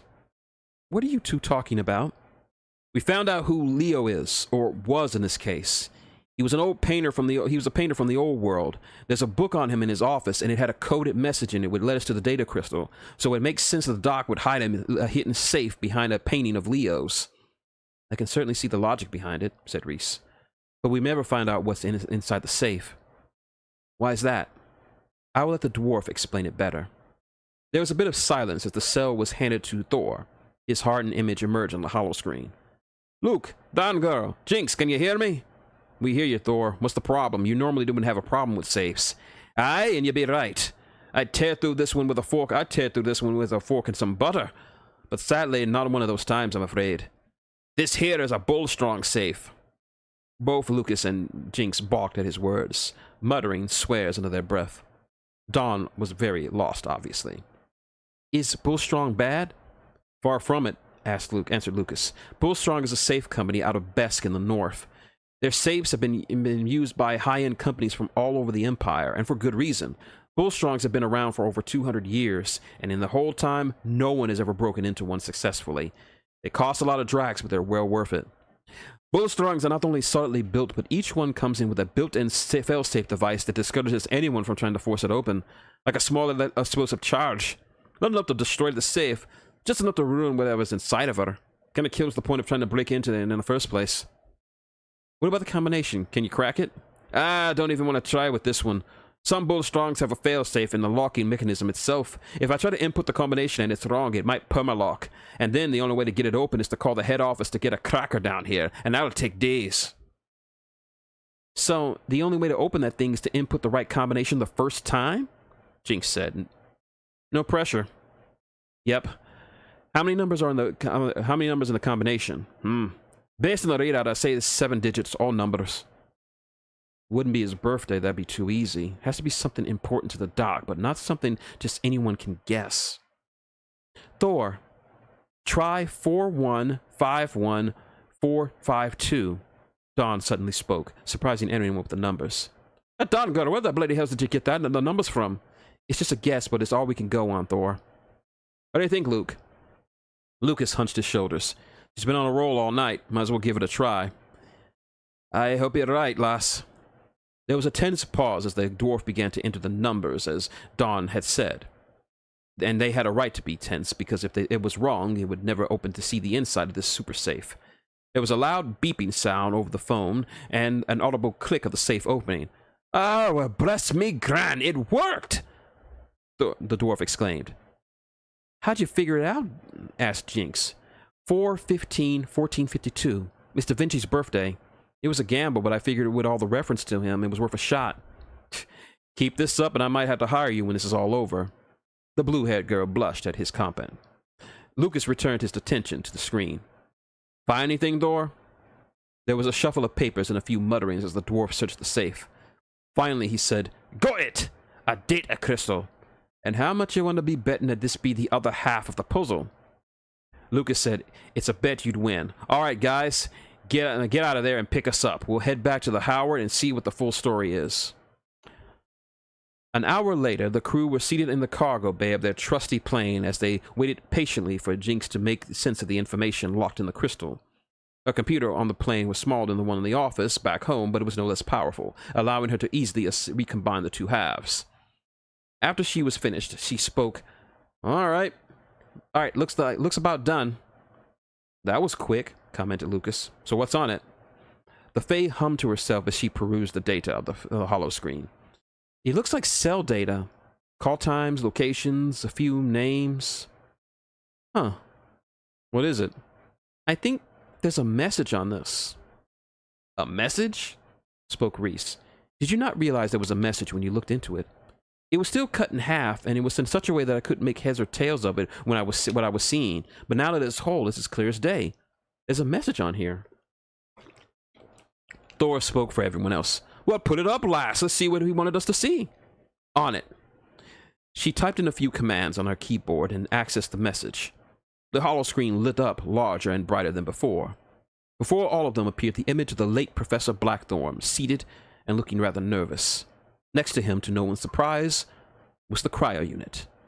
Dawn felt odd looking at the image, knowing that she was looking at, in a way, herself in the past, next to the man who basically saved her life. After the message was fully loaded, he spoke. My name is Professor Silas Blackthorne, and if you are viewing this message, I am more than likely dead. If my hopes and calculations are correct, then among the people watching this message is Lucas Kane.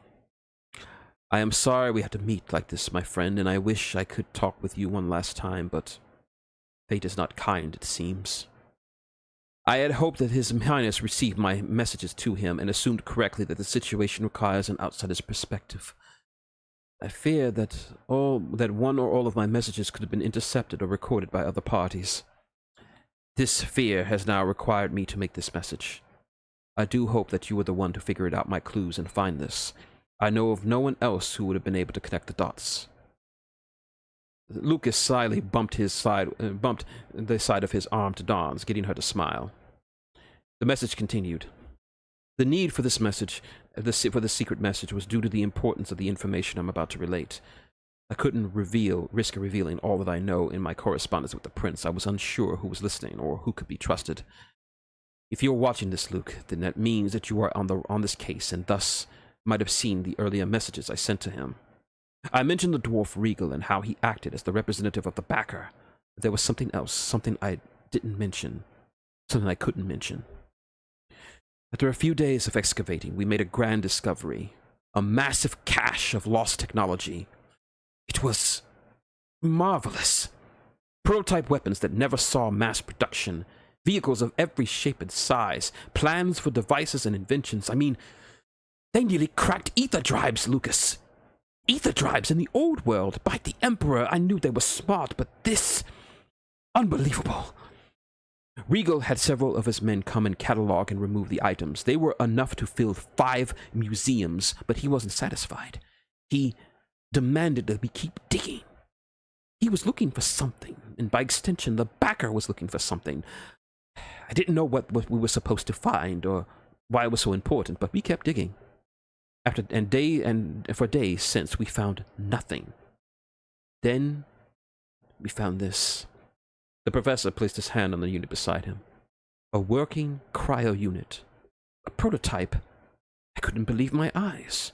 Sure, the other pieces of tech we found were impressive, but they were not functional due to years of disservice. But this beauty was working. After over 1,000 years, it's still working. Soon my elation turned to a horrific realization. This is what they were looking for. This whole dig was for the sole purpose of finding this. His tone became hushed and urgent. And what's more, they knew. They knew what it was. They knew where it was, or at least had some idea of its general location. It means they had access to information that even I did not know. Immediately, I had my students and workers hide it until it was time to leave. We would continue the dig until we would sneak out under their noses. It was a bold plan, but was necessary. Then I took another risk, one that necessitated the creation of this message. One of my students offered to follow Regal, to see where he goes, to have some idea of who this backer was. He left that night and returned the next afternoon, just ahead of that damn dwarf. He said he was staying at a hotel in town. He didn't go anywhere else, but he was on his cell a lot. I don't know how he was able to do it, but he was able to take the data card off his cell. The vampire reached into his coat pocket and showed the data crystal. This is a copy of the card's data from his phone. It contained calls and records. It records everyone he talked to since this dig began. I haven't had a chance to look at it yet, but I'm certain that it could lead to the backer or someone close to him. I have included it along with this message. As you've already figured out, I had to cut the data in half to prevent anyone from discovering it by accident. But this is nothing in comparison to what else he brought back with him. Blackthorne placed the crystal on the table before he reached into his back pocket to retrieve an item that everyone in the room was more than familiar with. This, my friend, is a pirate sigil. My student said that Regal met with some men outside of his hotel. One of them dropped this on the street. He was able to pick it up quickly before they returned. His face screwed into disgust. Pirates! In the bloody Empire! The very thought sickens me. It also made me realize that this Baka had enough influence to get pirates through customs and onto the mainland. This confirmed my worst fears. The Baka was of nobility. I don't know which house it could be, but the fact remains it has to be one of them. He removed his glasses. The anger in him leaving him, replaced with visible weariness and oncoming dread. My lust for knowledge has come back to bite me. My want of understanding the old world may have put everything I hold dear in jeopardy. Most of all, he passed his hand over the surface of the unit, as if reassuring a lost relative. To whoever you are, I do not know when or if you will wake up. For all I know, you could be long dead inside this unit, but I so wish I could talk to you. A living witness of an age long past and forgotten.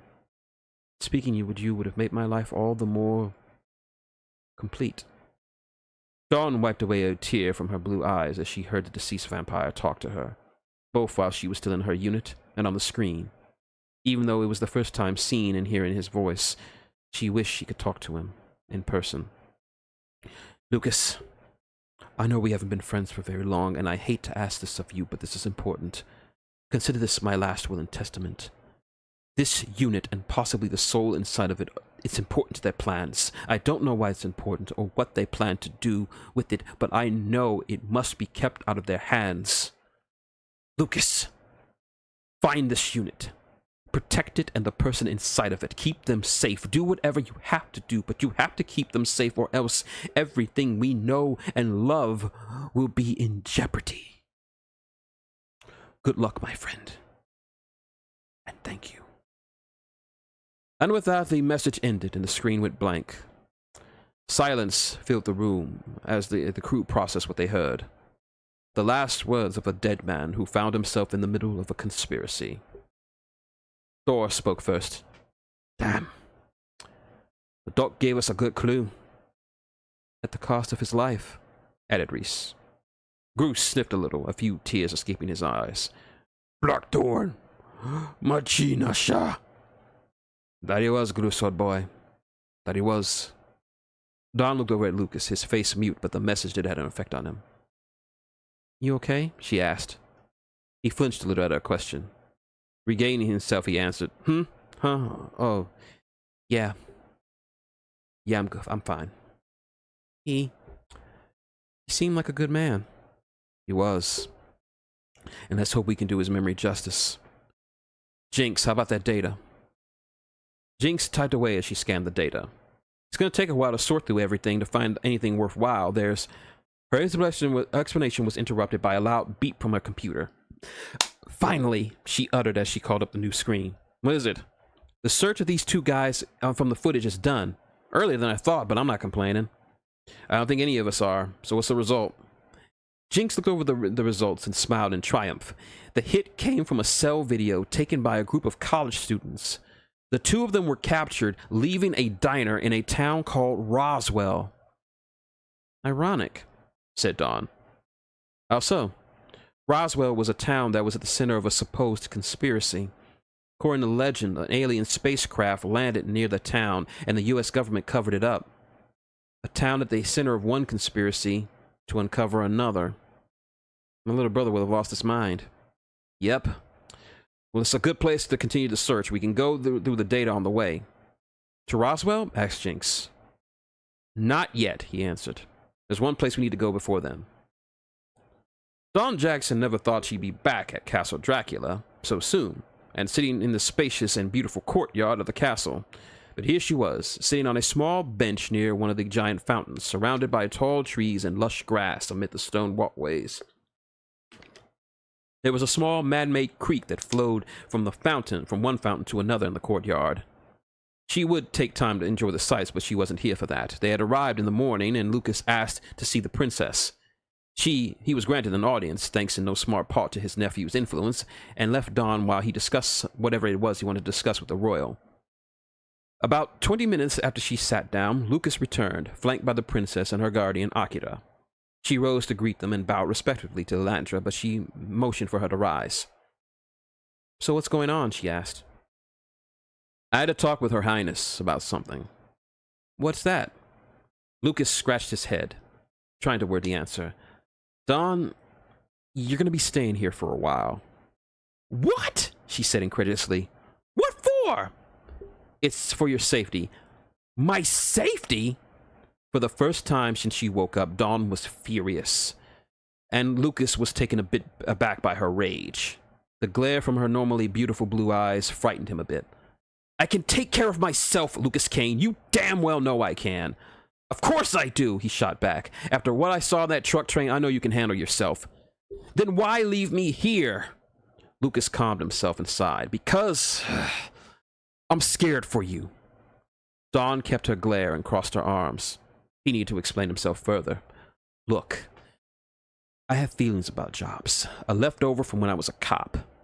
Feelings about how they'll go down when I have enough information about them, and this one, I don't like it. Even now, even with all the clues we have, I have a feeling things are going to get really loud, real loud, and I'm not sure if any of us will make it out of there. So, I'd rather you be here and safe if and when things go down."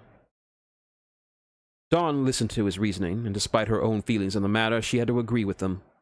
Even with her own gun training from her father and some minor classes in close-quarters combat, there was still a lot she didn't know about the New World, and getting into a gunfight with an army of pirates or whatever these computers could and would throw at them didn't seem a bit beyond her. She sighed to herself. "You're right. I don't like it, but you have a point. You got a point. I know you wouldn't. You know, you could have told me this before we got here. Would you have been less mad?" Dawn thought about it for a moment. "Probably not. So how long?" "A few days. We gotta travel across country, and the Howard's engines aren't good for that sort of thing. Might make a few stops along the way. It's gonna be a run." "Gotcha. Well, will you come back?" "Of course." How can I be so sure? Now Dawn was more than sure he would return to her, but she was still a bit mad for not telling her about this new setup. He saw it in her eyes. She needed reassurance that after being so angry. Lucas thought for a while before reaching into his pocket and pulled something out. "You know about my guns?" He opened his coat, revealing his trusty firearm. Dawn nodded. "Here's the thing. They aren't mine." Dawn was surprised at this revelation. "They aren't?" "Well, not originally. These guns belong to a friend of mine. He's dead now. He died saving my life. He gave me these guns and a few rounds of ammo with them." "Hold out your hand." Dawn did as she asked. "I pretty much used up all of them a long time ago. All but this one." He placed a round in her palm. She examined it closely. It was black like coal, from the bullet to the cartridge. She had never seen a bullet like that. "What is it?" "This is a black round. They're very rare and very powerful. I've never been in a situation that required me to fire it. It's sort of a lucky charm. I've never gone on a job without it in my pocket. Now, I want you to hold on to it for me. It's a promise that I'm coming back." She looked down at the bullet and back to him. She saw that he meant it, and she honestly felt honored that he would trust her with such a memento from his friend. "I guess I can believe that." "Good." Then Lucas did something that surprised both the princess and his nephew. He leaned in close and planted a small kiss on her forehead. Dawn froze at the sudden act of affection. It had been so long since someone had done something so caring and warm-hearted as this. He pulled away from her, seeing her face light up in crimson. "Better?" She flustered and swooned a bit. "Better. So, come back safe? That's a bit too much to ask, he joked, getting a laugh out of the girl, her worries and anger now but a memory for now. He turned to the princess. Princess! We cool? Very, Elandra said. She'll be given the best treatment a royalty can buy. A total 5-star treatment. Thanks. Akira? Don't worry, Uncle Luke, he replied. She's the most guarded place in the Empire. They'll need an army to get to her. You just focus on this job and settle things with these bastards. Will do. He turned back to Dawn, her natural hue returning. See you in a couple of days. See you. And with that, Lucas Kane walked away from the trio and out of the courtyard, his brown duster flowing in the light breeze. Dawn watched his form disappear out of the courtyard and into the rest of the castle. This was the first time she was away from Lucas and the crew since she woke up. It felt so odd being without their presence. She didn't like it. Not one bit. That man always has a way of make an impression, the princess commented. Nevertheless, come along, my dear. You'll be staying in a room near me. It's my uncle's room, but I'm sure he won't mind. Thank you, Your Highness. Elandra gently took her arm and escorted her out of the courtyard, Akira a few steps behind them. She was glad for the company. The princess was a far better host than her brother, her last encounter with him still fresh in her mind. She was relaxed, but her sense of foreboding was growing with each passing minute. She was sure that she would see Lucas Kane and the others again. There was no doubt in that of her mind, but she felt like he did before he left. Things were going to get loud and messy. And even here, in the most impressive of castles, it wouldn't be safe from the storm that was coming. He was just hoping that she, and everyone she had come to know, would survive it. And so ends Chapter 12. That was a long one. Yeah, oh, let's see. Yeah, Dawn is pretty awesome. Yeah, he read ahead. Yeah, Dawn is pretty awesome. And yeah, the doc was definitely prepared. I wrote this just so that Dawn didn't feel like, you know, like just a typical dancer in distress. I wanted her to just contribute to the investigation. And history buff and all, she had a unique view of things that only a fellow history buff would get. So, yeah, fun fact, I actually own a copy of the Da Vinci Code. It was a gift from my first ex-girlfriend about 20 years ago. And it was a pretty good gift. Same that our relationship kind of petered out the way it did. But yeah, there's that. Let's see.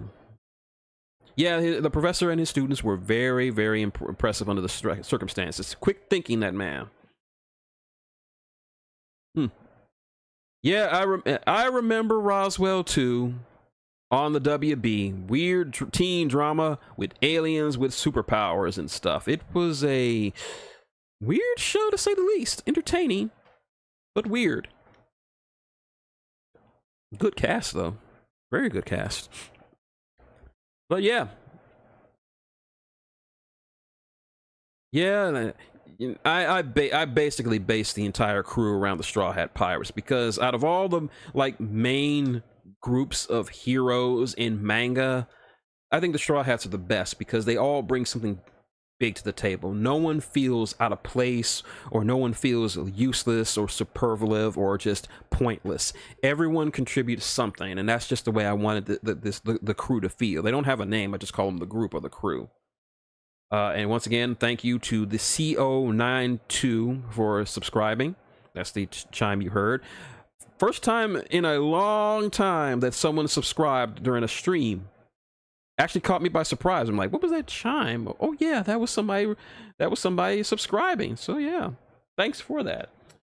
Let me check my phone because I'm getting a lot of notifications.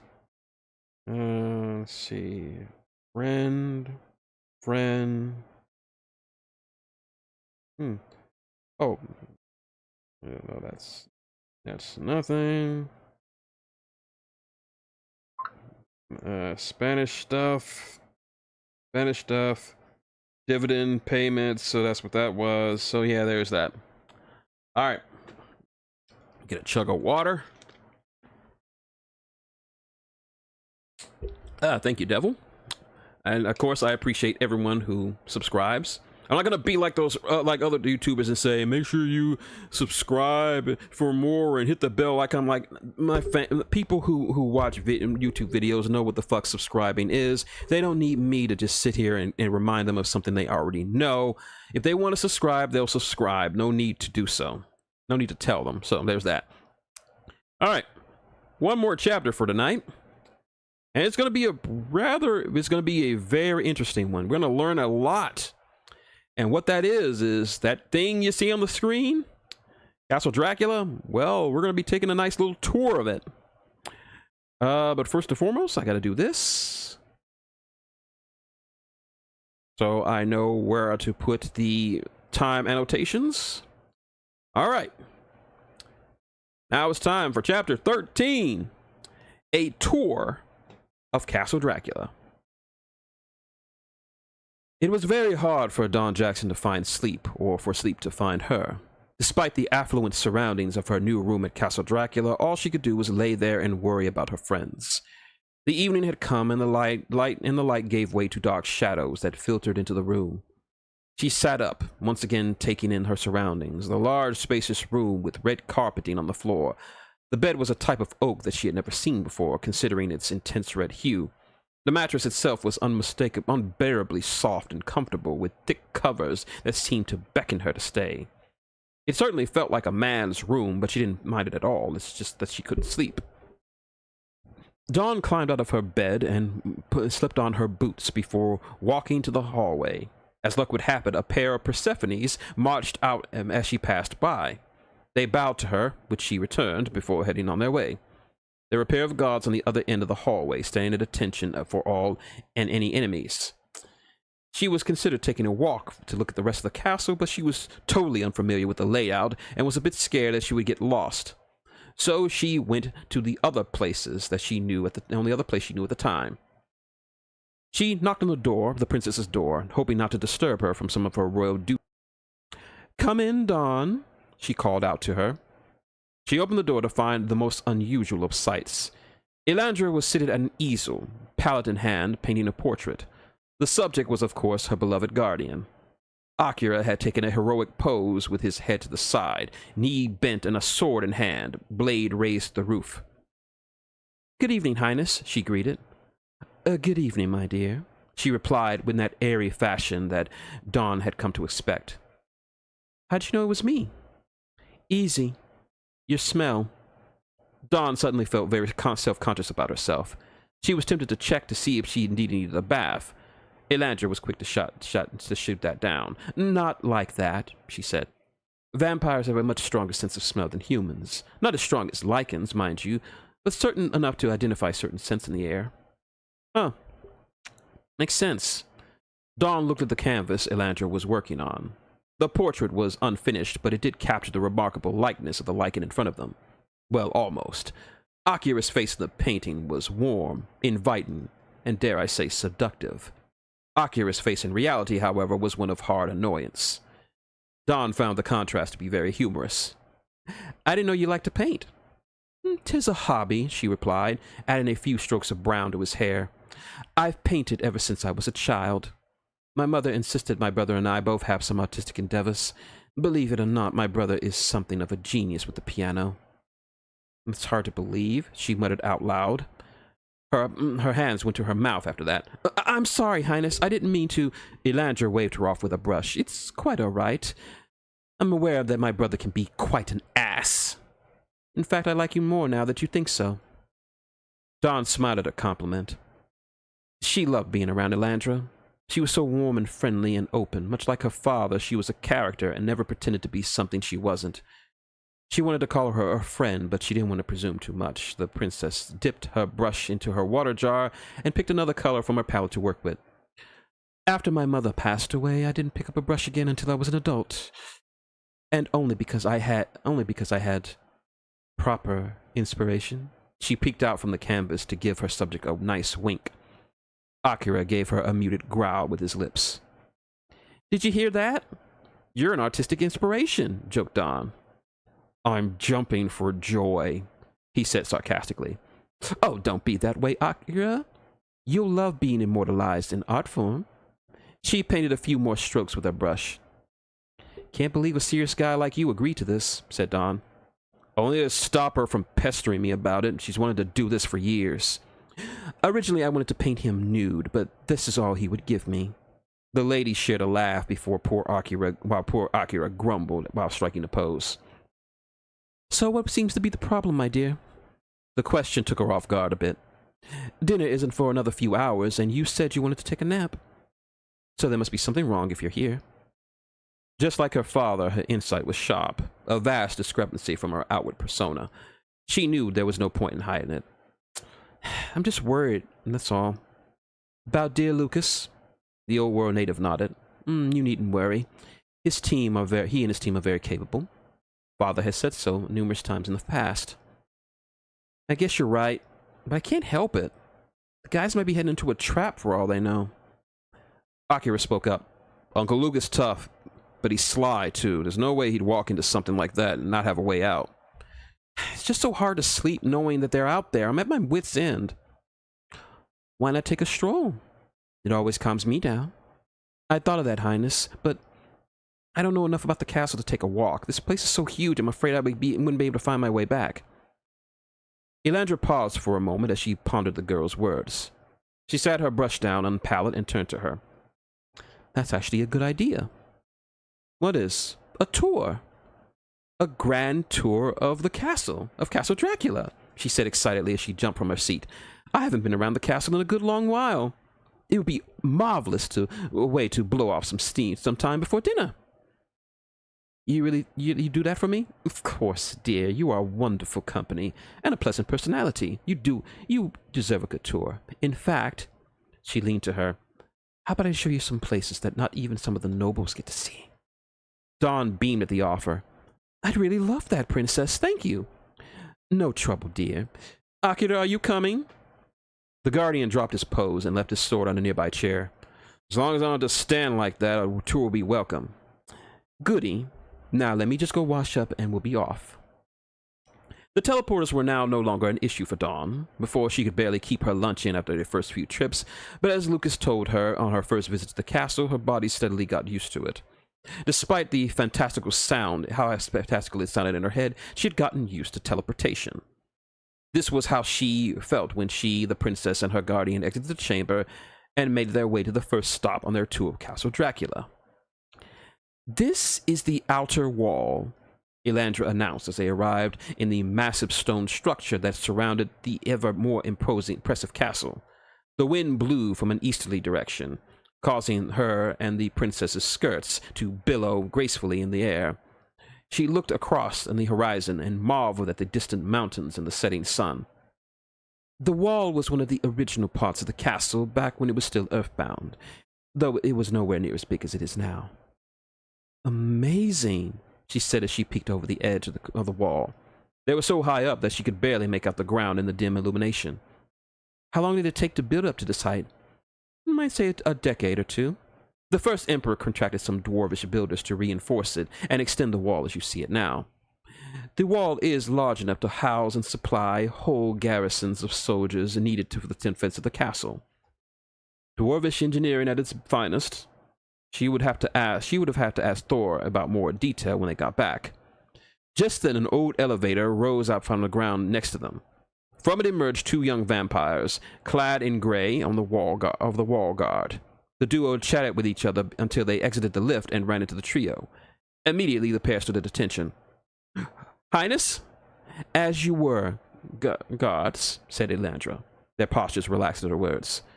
So where are you two heading, sirs? Guard Quentin, your highness, said the tall one. Guard Cameron, your highness, added the smaller one. A pleasure. In regards to your question, highness, it's our shift for the night watch. Said Akira. Night watch seems a bit undermanned tonight. Was it just me? Cameron shook his head. No, sir, it's not just you. We're a bit short-staffed. A shipment of blood was tainted, so a lot of the wall guard are under the weather. Let's see. Well, we won't keep you. On your way. The two gave polite bows before heading their way to their posts as the evening fell over them. Are they part of the castle guard? Akira answered, no, they're part of the wall guard. The castle's defenses can be divided up into 3 divisions: the wall guard, the castle guard, and the guardians. The wall guard man and maintain the castle's defenses here on the wall. They're the first line of defense against any outside attack. No one gets near this place without the wall guard seeing it first. The castle guard protects the interior of the castle. You're more than likely seeing them around. And the guardians, like myself, are in charge with protecting the royal family themselves. So, your brother and father each have their own versions of Akira? Don joked.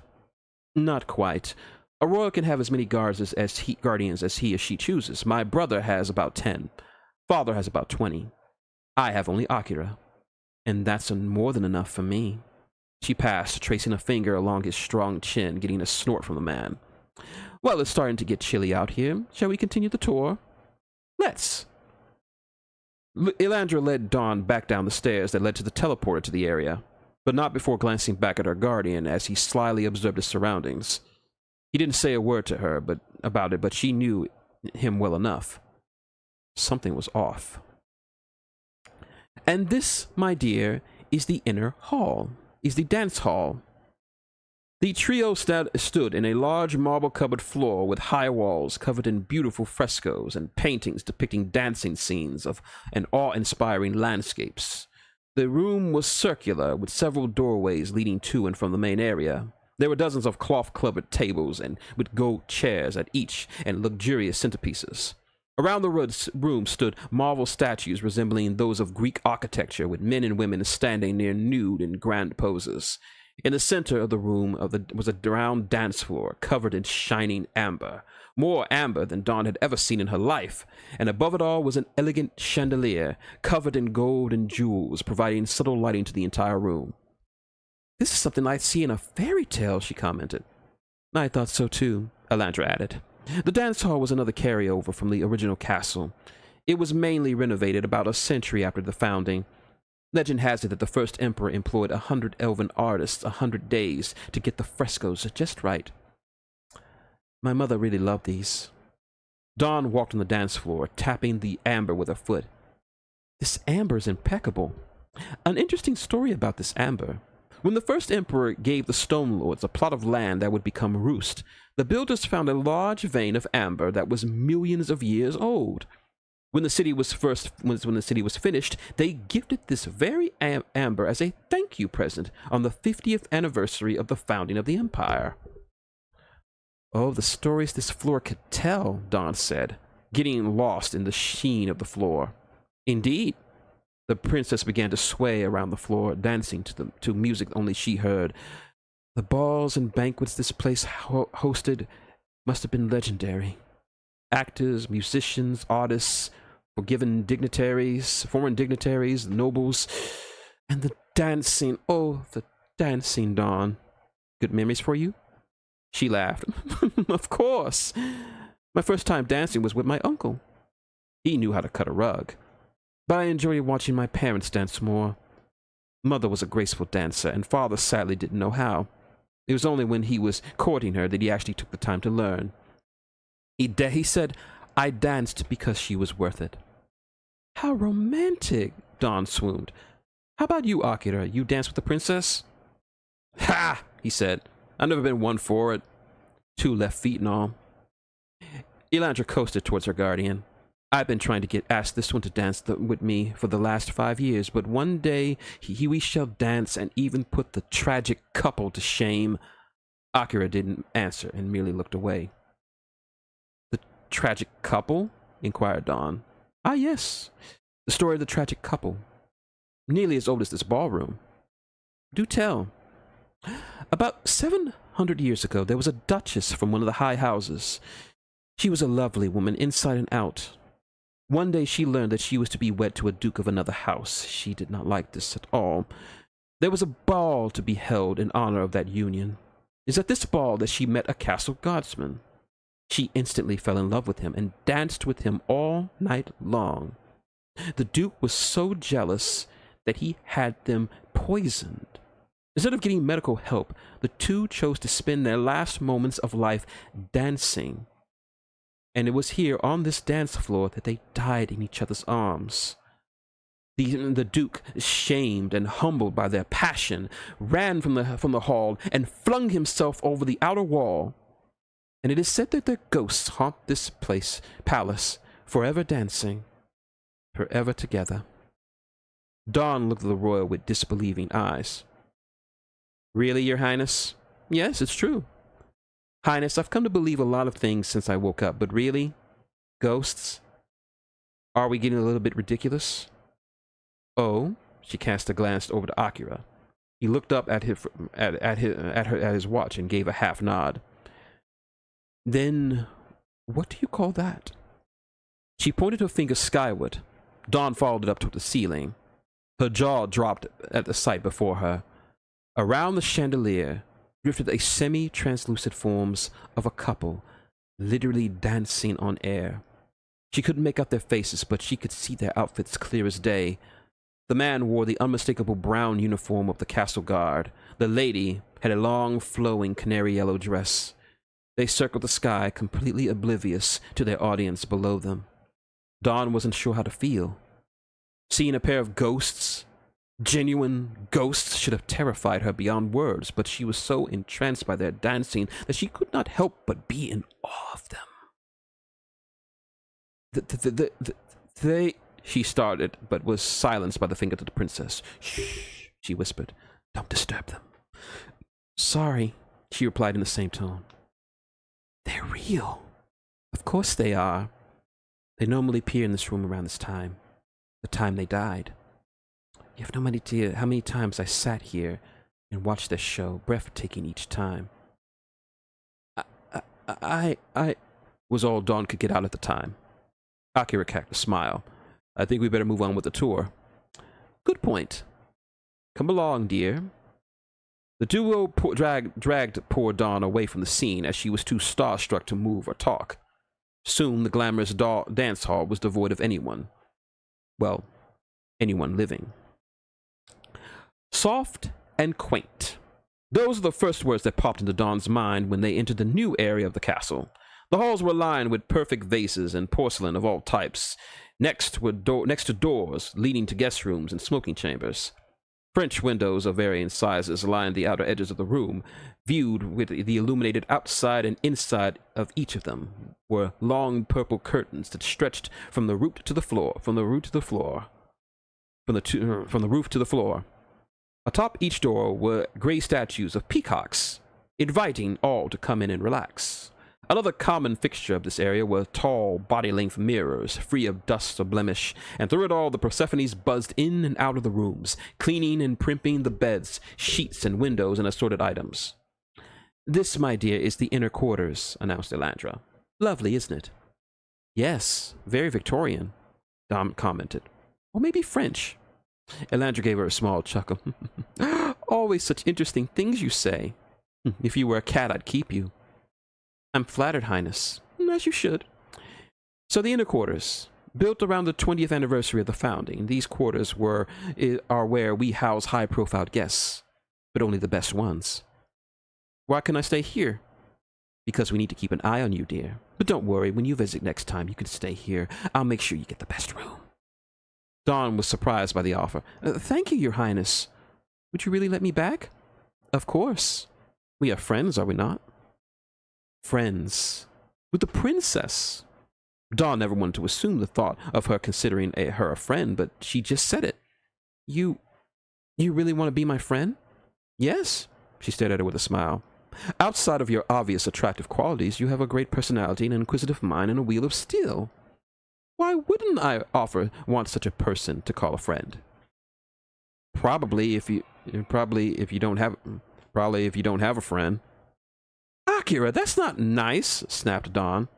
The princess waved off the comment. It's okay, dear. The puppy is correct. Akira snarled at her. It's true, sadly. I don't really have anyone I could call a friend. I grew up around the nobility, and sadly, the last thing the nobility want is friendship. She passed a finger on a vase, finding no dust at all. Any man who talked to me did so because he wanted something from me, either my body or my position. I've had female acquaintances grown up, but alas, they too fell to the endless cattiness and rumors and backstabbing of imperial nobility. But you She pointed at Dawn. You are none of those things. When I look at you, I see a want of knowledge, of experience, and most of all, I see a want of genuine friendship. I could use more of that in my life. So what do you say, Don Jackson? Would you want to be friends with royalty? Dawn smiled warmly. Smiling warmly, Dawn gave an unneeded but welcome bow to Elandra. I'll do my best in that role, Your Highness, she joked. Excellent. But what about Akira? Isn't he a friend? She turned swiftly on her heels and strutted over to her beloved guardian, getting mere inches from his face. My dear, there are no words in any language in this world that could accurately describe what my dear puppy is to me. He looked down at her, his expression unreadable. Just move along, you brat, he muttered. His voice was low and somewhat intimate. Very well. I can't play with the puppy all day. She turned back and completely ignored the daggers her puppy was sending her way. Since you are my friend and all, Don, how about I take you somewhere not many get to see? The next destination wasn't very far from the inner quarters. In fact, they didn't need to even take the teleporters to get there. Soon they found themselves in a long, quiet hallway. Unlike the other places she visited, this hallway was not decorated or covered in refinement. It was very average and nondescript. Dawn wondered where she took her to such a dismal place. Don't be scared, said Akira, noting her concerns. Nothing's going to jump out and get you. I wasn't thinking that. Of course you weren't. Really, I wasn't. Just wondering. What about? Why this place looks so regular? Elandra answered, well, there's a reason for that. They soon arrived at a large brown door with a gold handle. It seemed to be the only thing of note in the entire hall, but there was an air of reverence the closer they got. Dawn had a feeling of going to church on some holy site. She wasn't sure she should be there. She thought of turning around and walking back the way she came, but the warm smiles of the princess and the guardian silently told her that it was okay for her to be there. Just as they had gotten closer to the old door, it slowly creaked open from the inside. From the door emerged an old woman. She had a long black hair, wrinkled face, and a pair of round glasses. Her outfit was a modified Persephone's maid dress with gold trim. Slung over her shoulder was a brown bag with various supplies. As soon as she caught sight of the trio, she gave a bright smile, showing off her missing middle teeth and fangs. Well, well, well. If it isn't little Elandra, she greeted. Matron! Elandra closed the distance between them, enveloping the older woman in a hug. Strutting your royal ass down here? Only as a tour guide. I see.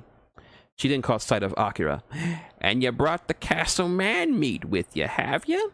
The Lycan smiled a bit at her comment. Nice to see you two, matron. Damn right. And who is this blue girl here? Ah, said Elandra. This is Don Jackson. She's a new friend with whom I'm giving the tour of the castle. The old woman gave Dawn a very thorough look over. She wasn't staring, merely appraising her. Must be a mighty good friend to bring her down here.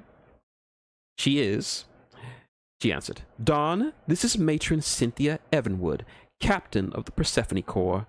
She has held this position for over 150 years. 156, she corrected. It's not a position I plan to give up anytime soon. A pleasure, Dawn greeted. The old vampire shook her hand and laughed. The pleasure is mine. Grateful to see anyone who calls this one a friend. Thank you. So have you known her for a long time? Of course. I've known this one and her stick-up-the-ass brother since they were babies. I used to pout at that bottom she loves to wiggle around so freely. I only wiggle it when a certain someone is always following me. The old maid cackled at her comment. Giving old Akira the show, eh? Bet you enjoy the view, eh, boy? Akira sighed. I don't stare. Then what the flarg is wrong with you, boy? She's giving you an invite to plow that field deep and true.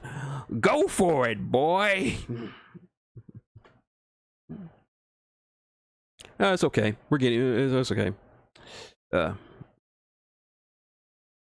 Matron, I'm not going to do that with her. Then how about you come around my quarters? I could show you a thing or two. Dawn and Elandra shared a deep laugh as Akira's face turned all shades of red at her proposition. A proposition he was most certainly not going to accept.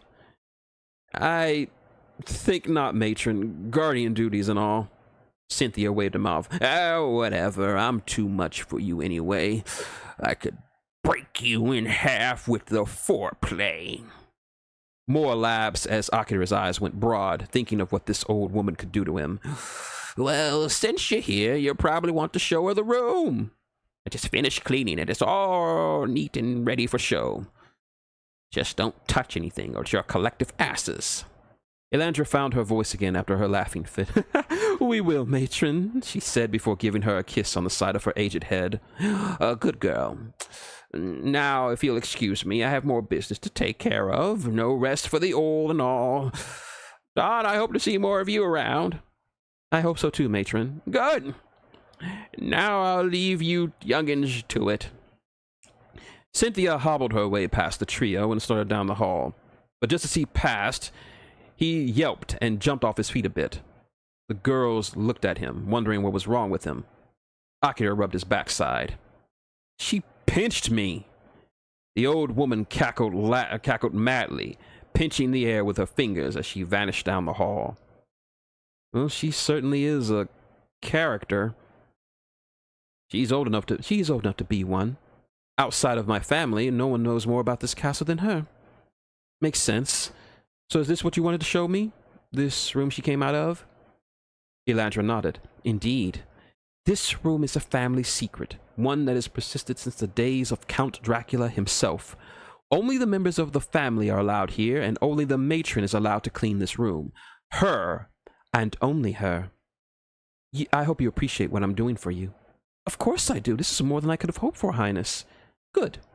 Now come along, she beckoned. She opened the door to the mystery room.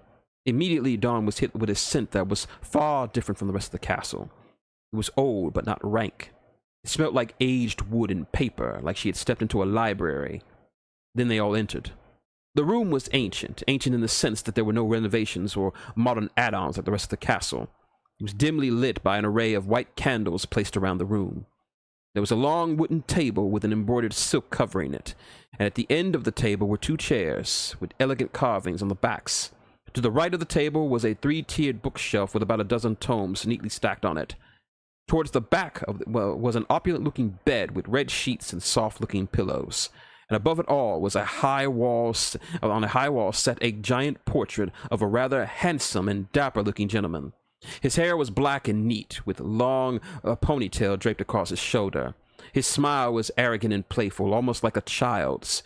He was decked out in a purple coat with a white cravat and a small gold chain attached from his coat pocket. But one thing that she noticed was the same fact that while everything else was clean and welcoming, none of it seemed recently used, if at all. The chairs were never sat in, the bed was never slept in, and the books had never been touched, let alone read. The room was kept as it was, like a snapshot from a time long past. This, dear Dawn, is the great secret of the Dracula family. This is Olrox's quarters. Dawn looked around for a bit, soaking in the almost historic atmosphere. Who lives here? She asked. No one, the princess answered, at least not in a long time. In fact, no one is allowed to stay in this room. Why? Because it belongs to him. She pointed at the painting. Count Olrox, a powerful vampire lord and ally to the original Count Dracula. Dawn thought for a minute. I've never heard of him. It's quite understandable. Olrox is only a legend amongst vampires. He was an oddity. An oddity? Yes. Long ago, when vampires still fed on humans and instilled terror and fear in them, he stood out. Of course, he still fed on humans, but did not revel in the chaos and abject barbarism of them. It is said he found Inhumans to be interesting. He freely talked with and spent time with humans, finding their desires and behavior utterly fascinating. But beyond all that, he lived for thrills of any kind, but mostly combat. He often challenged other vampire lords to combat, not for power or prestige, but simply to thrill himself and alleviate his boredom. In fact, that's how he became friends with Count Dracula. He fought him? This guy? Yes. During the days of the Fourth Great Monster War, Dracula wanted to have Olrox join his side. He knew that wealth and power had no sway for him, so he offered him something he knew would pique his interest. A fight. A fight? That's it? That's it. And back then it was a big thing. It was a big thing back then. My ancestor was powerful, even by vampire standards. Thus the battle between them was something of a spectacle. According to the legends, the two battled each other for 3 days and 3 nights, wrecking towns and destroying forests and even crumbling mountains. It was the witnesses to the duel said it was the end of days made real. It should give you some idea of how intense it was. Wow. The history freak and Dawn utterly enraptured by the tale. So who won? It was a draw. A draw? Dawn exclaimed. But how? Well, it wasn't without harm. Both vampires were near death by the time it was done, but it did what it needed to do. Olrox gave his sword to Dracula, swearing not only to serve him, but his family for as long as he lived. That fight must have left some impression on him. Indeed it did. And they remained friends and allies for years afterwards. So much so that Dracula had this room built for him to live in whenever he wanted. Olrox was the only person to have this honor, even today. So if this room was made for him so many years ago, why hasn't anyone else allowed to stay here? The answer is simple but a bit silly, she answered. Count Dracula died many years after the Monster War ended. 5 days after his death, Olrox vanished. He spoke to no one about where he went or how long he would be gone. He left behind a single letter. She pointed towards the painting, more specifically directly under the portrait. Hanging in the frame was a letter, brown in color and very, very old with red lettering. Dawn glanced at her royal friend, wordlessly asking to approach it. She nodded in approval, allowing the human girl to advance closer to the note. She got close enough to read it, but to her dismay, it was written in a language she didn't understand. Princess? Dawn asked. Elandra was a bit clueless about what she was inquiring. She jumped a bit before realizing what she was talking about. Oh, my dear, I'm so sorry, she said before joining her friend near the letter. I keep forgetting this is written in the old tongue. It says, To the family of my friend, I must leave for places beyond, but do not despair. In the hour of greatest need, I shall return and aid the family Dracula. Your forever friend, Olrox. And that's how it's been ever since? Yes? It's been something of a tradition that this room be kept in the same condition as the day he left, ready for his return. Do you think he's still alive, or that he returned? Elandra's mood dipped a bit as she pondered her question. I used to come here with my father and stare at his painting for hours, wondering what he was like. I always wanted to meet him, to ask him questions, but I know if and when he comes back, it will only because things will be worse for my family and the country. So part of me hopes that he will never come back. But part of me hopes that he will come back, but another part wishes that he wouldn't. Hey now, watch your step, Akira advised Dawn as they descended a long flight of stairs of stone steps. She assumed they were deep below the castle proper, into the stone bedrock. They had teleported just inside of outside of an old red elevator that took them down 3 floors to the staircase. How far down are we? How far are we going to go? Not long. This part of the castle is rarely visited by anyone, save for the guards and guardians. Soon they reached the bottom of the stairs and arrived at their destination. Illuminated by a series of glowing rods, it was a gigantic underground coliseum. It was made of tan stone blocks of varying sizes and shapes, with rows upon rows of seats fit for a king. In the center was a gigantic arena, covered in sand with 4 gated entrances around the center. This time it was Akira's turn to play tour guide. This is the Colosseum. It was built during the time of the Count as a place for a vampiric nobility to enjoy blood games. Is that? She started. Yes, it's exactly what you think. Those were bloody times, but thankfully after the founding, this place was retrofitted for military purposes. It's like an armory. Most of the weapons for the castle forces are stored here. Not to mention, it's also the same place where all members of the castle forces get their training. He called her attention to the center of the arena. There she saw a group of shirtless men doing hard training exercises, grunting in perfect unison. In front of them, resting a large stick on his shoulder, was a shirtless lichen with wild brown hair and covered in scars. His most striking feature about him was an eye patch over his right eye. "Put your backs into it, you horse!" he bellowed. "You want to serve the crown? Then I want to see sweat." "He looks pretty tough," commented Don. "Yes, that's Sergeant Roger Queen. He's in charge of both the armory and recruit training. He's also one of the toughest lichens I've ever met. Served in the Imperial Army for over 50 years, lost his eye during the Southern Invasion, but still served during the war with the POV. We call him Sergeant Cyclops, but don't let him hear me say that." Almost on cue, the Taskmaster turned his gaze to the trio above him. The princess waved kindly at him, while Akira gave a respectful salute. "Grunts! Attention!" he called out. Instantly, the trainees snapped to their feet and stood at attention. All of them gave a unified salute to their sovereign. "Welcome to the arena, princess. What can I do for you?" "It's all right, Sergeant. We're just visiting," answered Elandra. "I see, Your Highness." He dropped a salute and cast a single eye towards Akira. "Has that one been of much use to you?" She gave him a sly look. "Oh, he's been more than useful to me." "Can you not do this in front of my trainer, you brat?" he grumbled. "Come now. Don't you want your honored trader finding out what we do in the mornings?" Her tone and curt smile got an interesting reaction from the recruits. While their bodies were rocks of discipline, their faces were oozing with jealousy. They all desired the attention of the most beautiful woman in the castle, and here was Akira, sourly snapping at her advances. They would have probably beaten the tar out of the poor guy, if they had the chance. Not that they could, anyway. "Damn you, woman," he snarled at the lichen. Calm down, dear puppy," she patted him on the shoulder. "He's doing fine, Sergeant. You'll be proud to know that Akira has served his position well." "That's good," barked the one-eyed soldier. "I was afraid I had to come up there and drag him back down for some more training." Akira paled at the offer. As tough as he was, he did not look back favorably on his training with Sergeant Queen, and he certainly didn't want to go back. "That's more than okay, boss," he said, with a bit of nervousness in his voice.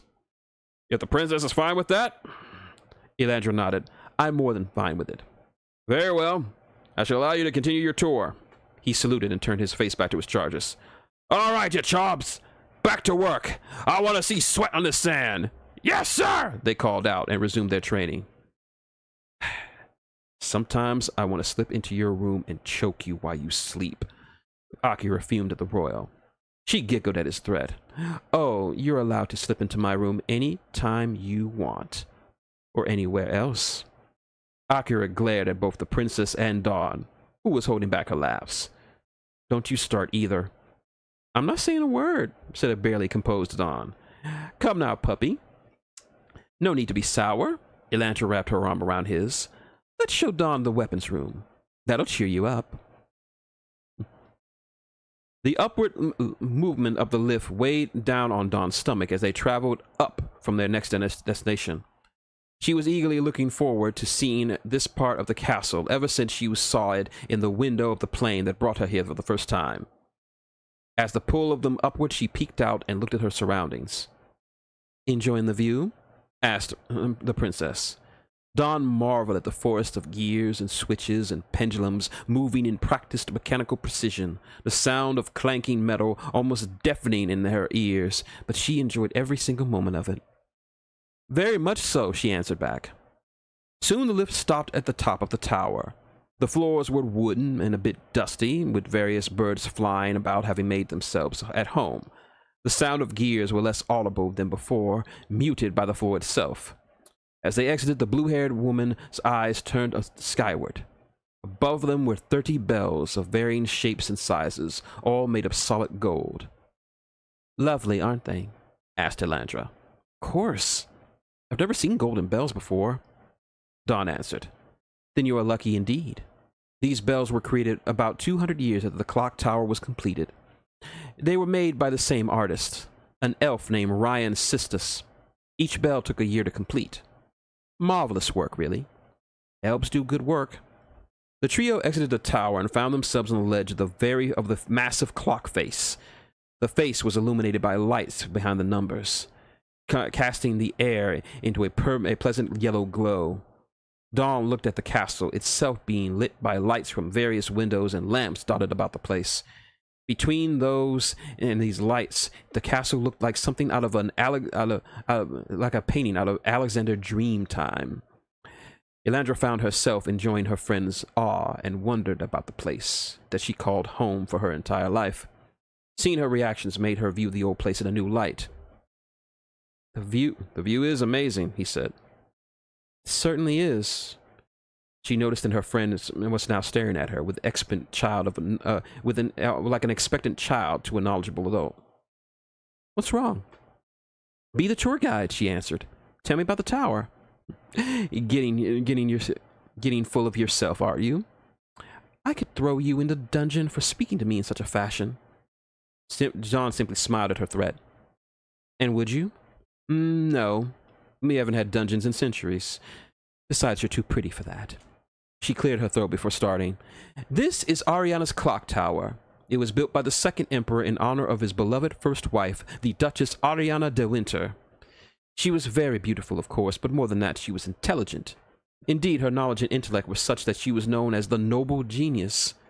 The emperor had his choice of any young noble of the ladies of the aristocracy, all of them doing anything and everything for him. But it was Ariana and her intellect that attracted him, stating that he said that I seek an equal, not a doormat. Brains over beauty, Dawn commented. The emperor adored Lady Ariana, valued her counsel and her wisdom, and treated her as a partner. It was a wonderful relationship. Sadly, it did not end well for them. What happened? An assassination attempt. While traveling to the Clear Islands, their craft was bombed. They survived, but Ariana was left heavily injured. She was in a coma for months, and when she awoke, she just wasn't the same. She rarely spoke, barely walked, and her mind seemed to drift off. The emperor wanted to do something, anything to improve her health. That's when she commissioned this project, you see. The lady loved tinkering and putting together little models and such, mainly clocks. Her room was full of clocks that she personally put together. So he decided to build her the ultimate model clock. A clock tower, just for her. It took them 3 years to build this tower at the exact location and the emperor's exact specifications, but the closer it got to completion, the worse her condition got. She lost the ability to walk. She slept too much, rarely drank any blood. It was as if she were wasting away. And then on the morning that the clock tower began to move, he took Ariana to this spot and they watched the sunrise together. Then she spoke for the first time in over 3 years. She said these 3 words. She said these words. She motioned towards a gold plaque on a stone placement. Dawn looked over and read the words upon it. I see time, and it is beautiful. Those are the last words Ariana ever uttered. Then she passed away, right here, next to her husband. The emperor was devastated beyond words. He spent a year in mourning for his wife. He had all of her clocks in her room removed, not wanting to be reminded of his pain. He even considered destroying this tower due to the fact that he could see it from the throne room, but he reconsidered. He thought his tower had her spirit, and he could not bring himself to ruin it. He would eventually remarry and have kids, my grandfather being among them, but he never really got over the death of his first wife.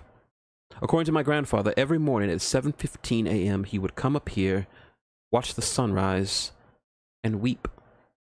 He did this for the rest of his life, up until the day he died. In fact, he died right here, on the same spot. Now there's a special chime on this tower. Every morning at 7:15, all 30 bells would ring a special tune for her. We call that time the hour for the queen. Dawn's eyes misted over the story. That was beautiful, she said, wiping away a few errant tears. Vampires, she didn't miss the sense of longing and admiration in the princess's voice. We live hard and love longer. There must be so many stories like that all over the castle. No, all over the empire.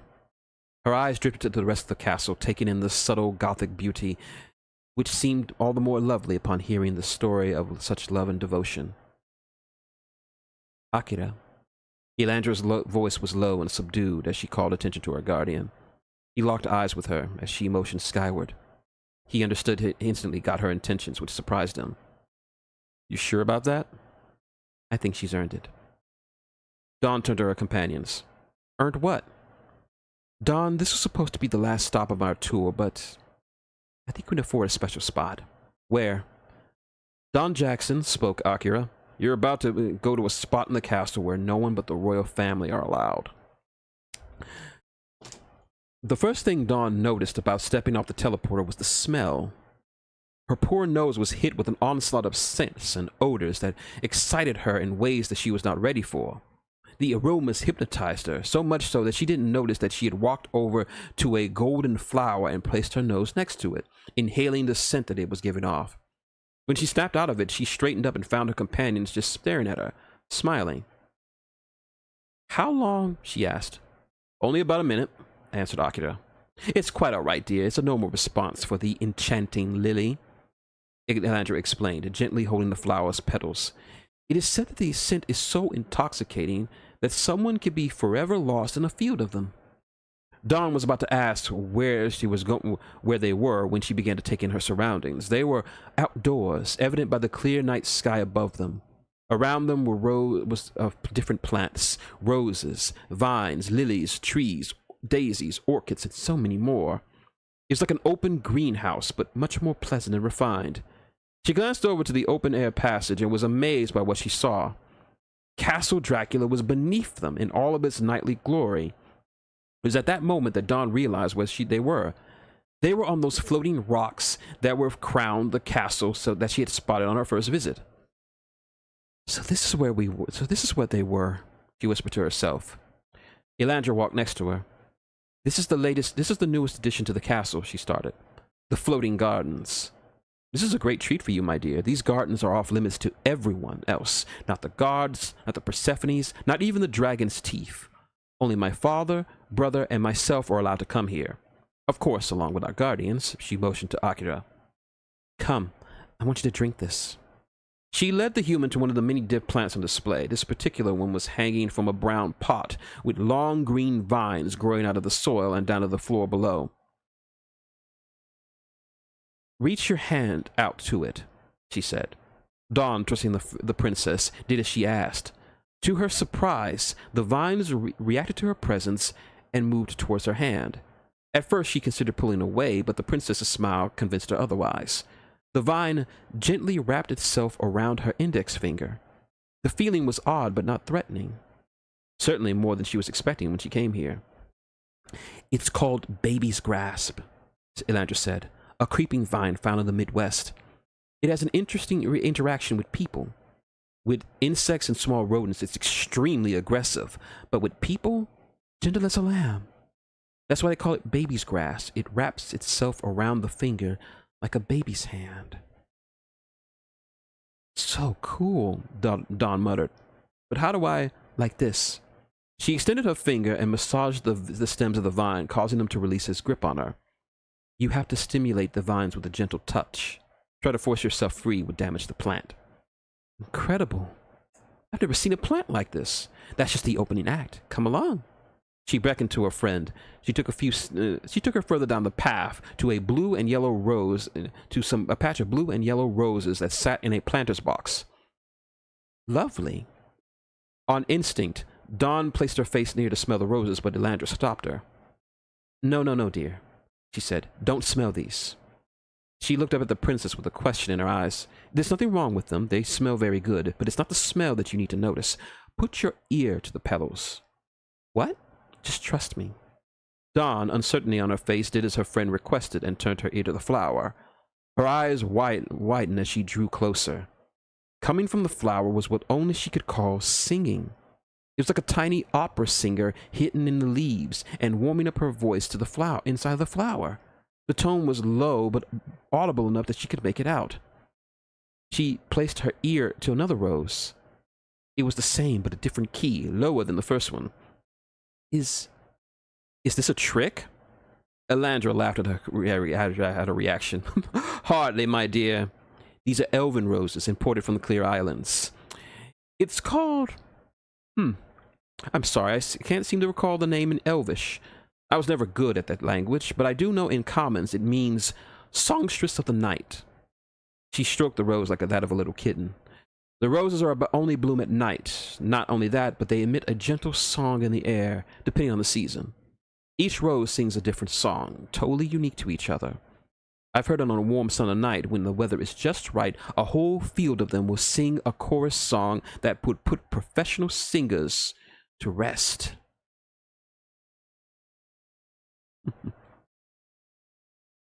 Singing flowers, she said, straightening herself. I wouldn't mind owning one. Good luck with that, Akira answered. These flowers are extremely rare, hard to import from the Clear Islands. Unless you're a noble or happen to be in good standing with the White Table, you'll be lucky to see one of these beauties, let alone own them. The human sighed to herself. Guess this dream is dashed. She felt the prince's hand on her shoulder. Don't worry, I'll see what I can do. Now, on to the next one. The next one was a rather interesting flower. It sat atop a red boulder about 3 feet tall in the middle of a field of sand. The flower had 5 thin petals, the same color as the rock it laid upon. How is it sitting on that? Asked Dawn. It has very strong roots. So strong, in fact, it actually dug into the stone, answered Elandra. This is Trak Jador, Dwarvish for the rock flower. Dawn gave a smile as she effortlessly spoke in the foreign language. Terrible with Elvish, good with Dwarvish. Now, this flower is found only in the north, near Roost. It doesn't grow in soil, but rather in solid rock. It can easily burrow through the stone and remain there for their entire lives. In fact, they are hard to cultivate, since picking them is all but impossible. The only way to move them is to move the stone they happen to be growing on.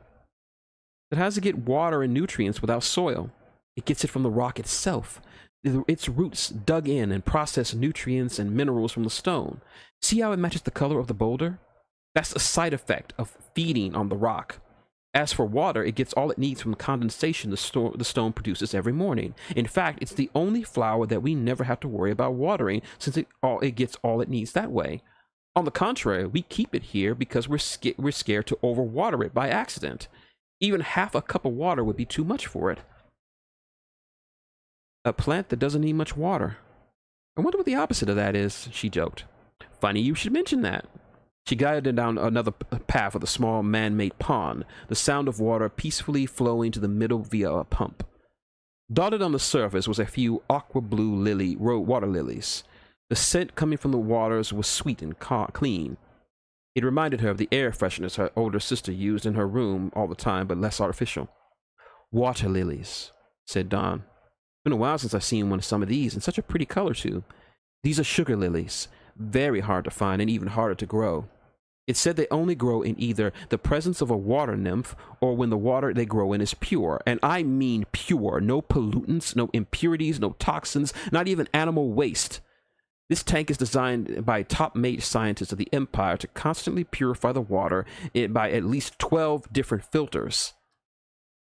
It's a lot of trouble for some plants, more than you realize. Do me a favor and taste the water. Just dip a finger in and taste it. Wait, are you sure about that? I mean, I don't want to poison them or nothing. Elandra waved off her concerns. It's fine. Whether dirt or impurities on your finger wouldn't be enough to affect the flowers. The filters would take care of it, so long as you don't wash your hands or face in it. Well, if you say so. She extended her finger and moistened the tip of it. Quickly, she brought the digit to her lips and tasted the water. It was sweet, almost too sweet. It was probably the sweetest thing she had tasted since she woke up. It's so sweet, hence why we call them sweet or sugar lilies. The bloom of these flowers causes the water to change, causing the sucrose levels to increase to high levels. We call it candy water, as there are candy makers from all over the Empire who use it to make sweets like water taffy, water chocolate, water gum, etc. It's hard to find it in nature, so many makers simply grow their own ponds like this one, but require a lot of time and drachma to do so, but well worth it. Just another thing I need to try one day, said Dawn, finally removing her finger from her mouth. I can see why you don't let anyone us up here. All these exotic and rare plants would be an envy of anyone. Elandra's smile suddenly dropped upon hearing this. She was still smiling, but it was less vivid than earlier. Dawn, dear, that's not the reason why no one but my family is allowed up here. Oh? Then why? Come with me. I'll show you. The trio, led by the princess, began to walk down the path in the gardens. Dawn saw many other wild and wonderful types of flora, but didn't bother to stop to ask about them. She noticed a change in her mood when the topic of the gardens themselves was broached. Her sparkling personality had become more muted and subdued. Her Cheshire smile was all but lost a great deal of its playfulness. Even her walk, once flirtatious and bubbling with charm, was a slow march, as if she were walking in a funeral procession. They soon arrived at the destination, the very center of the floating wonder.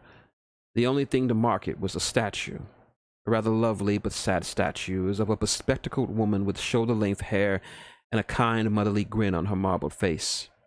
She was seated, hands placed smooth in her hip, and placed smooth in lap, one on top of the other. Around her chair was a small field of daisies, all leaning towards her as if she were the sun. This looks great, but it looks new, she noted. Of course it does. This statue, along with the entirety of the gardens, is relatively new when compared to the rest of the castle. In fact, these gardens are the most recent addition. They were completed 15 years ago. I see. So, who is she? Did she design it or something? The woman is the Queen Mother Linda, wife of the Emperor Vladimir Tepes Dracula V. Emperor Dracula V, but isn't that your father? Yes. And this woman was my mother. The astonishment on Dawn's face was expected. In all the time she had known and spoken to the royals or about them, the subject of her mother never really came up, and she didn't really thought to ask. It was apparent to her that the princess's moods changed so abruptly. I'm so sorry, I didn't know. I do not fault your ignorance, Dawn, dear. This is just history for me, but it's all new to you. What was she like? Your mother? For what seemed like an eternity, no one said a word. Dawn waited patiently for her to answer. Akira stood close by, as he knew how sensitive this subject was for her. Elandra stood frozen in place, her eyes fixated on the marble effigy of her mother, as if asking her a question that she would never get the answer to. Dawn thought twice about the subject and deeply reconsidered her retracting the inquiry, until finally the princess spoke. My mother was... My mother, she started. Kind, but tough. Smart, but not classically intelligent. Wise, but not book smart. She had flaws, but who doesn't? All I know is that she was my mother, and she was amazing. She sounds like it. What house does she belong to? A rueful chuckle escaped her lips. Oh, no. My mother wasn't a noble. In fact, I dare say she didn't have an ounce of noble blood in her. She was a commoner. 5th-generation vampire on her mother's side. A commoner? Dawn uttered. But I thought nobles didn't do that kind of stuff. You know, marry common people. It's rare, but it happens. A noble can take a commoner as a concubine or a mistress, but they never marry such a person. Beneath them and all. But your father did, yes, she said with pride in her voice. As you've seen, my father was never one to let little things like tradition get in the way of what he wanted to do. So how did they meet? Did he see her on the street or something like that? Elandra took a seat next to on a stone near the statue. Nothing as cliche as that. Mother was very poor. She longed to go to college to become a botanist due to her love of plants, but the money in her family had was tight. She took several jobs while attending college and was barely able to make the tuition payments. It was in her 2nd year that she took a job as a waitress in a diner outside the town where she went to school at. Borman, I would believe it was. She worked hard for her tips and whatever little bit of food she could cook that the cook saved for her. Then one day a stranger appeared. According to her, he was the raggediest man that she had ever seen. Not homeless looking, mind you, just very unkempt. She attended to him and he smiled at her. Such a bright smile that she couldn't help but be drawn to him. And that was the first time my father ever met my mother. Dawn balked. That was your father? The Emperor? Elandra whooped at her reaction. My father wasn't the Emperor at the time. Still just a prince. Last in line for the throne, in fact, but yes, that was him. He didn't have any guardians around him or anything? No. Father had a knack of sneaking out of the castle without anyone knowing. He could spend days away and no one would ever know. Still does to this day. But then why? Why else? Boredom. Father gets bored rather easily in the castle. The blue-haired woman was about to question the logic of such actions when she recalled her meetings with the Emperor and his rather quirky personality, thus making more sense. Royals, I guess, he said, surrendering to the logic of it all. Seeing her acceptance of this part of the story, Elandra continued. Father would dress himself up as normally or unassumingly as possible and then just wander about for days on end, meeting people and seeing the sights of the Empire. It was really just a coincidence that he walked into that diner that day. What do you think of her? He thought she was uniquely pretty, he answered. Not ugly in any way. I think the term mousy is right. She was pretty, but you really had to get to know her to see it. Like you, Don. Dawn pointed to herself. You are pretty enough, Dawn, but once someone gets to know you, you truly become beautiful. Maybe because that's why I gravitate you to so well. She couldn't help but blush at the princess's compliment. Thank you, she said. Didn't expect to be compared to royalty. Deservingly so. Father was smitten by her and wanted to talk with her. Her boss wouldn't just let anyone talk to her. If you want to talk to my waitress, you better buy something, and that's what he told him. So Father ordered something, and she agreed to sit with him as he ate. What did he order? Everything. Dawn arched an eyebrow. I'm serious. Well, he didn't order it all at the same time. He visited every week, ordering something different from the menu. Soon he ate everything off the menu, even the secret menu as well, and each time she sat with him and they talked while he ate. And when he was done, he always tipped her generously, so much so that my mother didn't have to worry about tuition or rent ever again. In fact, she was able to buy a car with just his tips. That's so nice of him. So they started dating, right? Elandra shook her head. Mother was very driven by her dream. Between her schooling and her job, she didn't have time or the interest to date anyone, no matter how charming she found her father. What changed his mind? Well, she said while trying to find the words for the next part, it was a summer day. There was a biker gang, the Seventh Hell Saints or something like that. They were loud and rude, wasted more food than they actually ate. One of them took a liking to Mother. He pawed at her like an animal. The hate in her voice was unnerving to Dawn. She swiped at him. The others were looking to take her for whatever horrid purpose. Father then calmly asked them to step outside. There was a pregnant pause. Elandra merely gazed at her, her face mute of expression. What happened? Dawn was almost afraid to answer. I can't say, she answered. Oh, I know what happened. It's just that I don't know the details. Mother and Father never said a word about what happened that day, only the aftermath. As I understand it, he sent all 10 of them to the hospital with various injuries, some with just broken bones, other with more brutal injuries. The leader, as they told me, got the worst of it. They said he needed at least a year of reconstructive surgery, but they really couldn't make him look exactly the same. Well, at least he could eat solid foods. Most of the time. Dawn felt her blood freeze. It was incredibly romantic and gallant of him to do that, but still. Her mind was sent reeling, trying to imagine what happened that day, but it was still beyond her.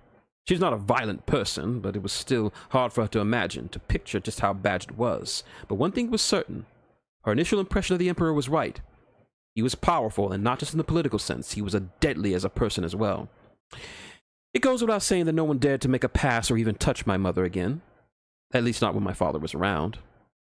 She moistened her lips when her voice came again. And what happened after that? Elandra's face regained its emotion at our question. Well, after that, my mother agreed to go on a date with him that same night. Just like that? Just like that, yes. What woman doesn't like to see a man stand up for her in the face of brutality? It's the ultimate aphrodisiac. She gave Akira a coy wink before he shrugged it off. They went to see a movie, and they went to an arboretum that my mother liked. She strolled through the trees for hours. Then he picked a night apple off one of those trees, and they shared it. Then they kissed. And my father said she was the sweetest thing he had ever tasted. Ah, she swooned. That's so sweet. Dad has a real way with words. That's what my mother always said.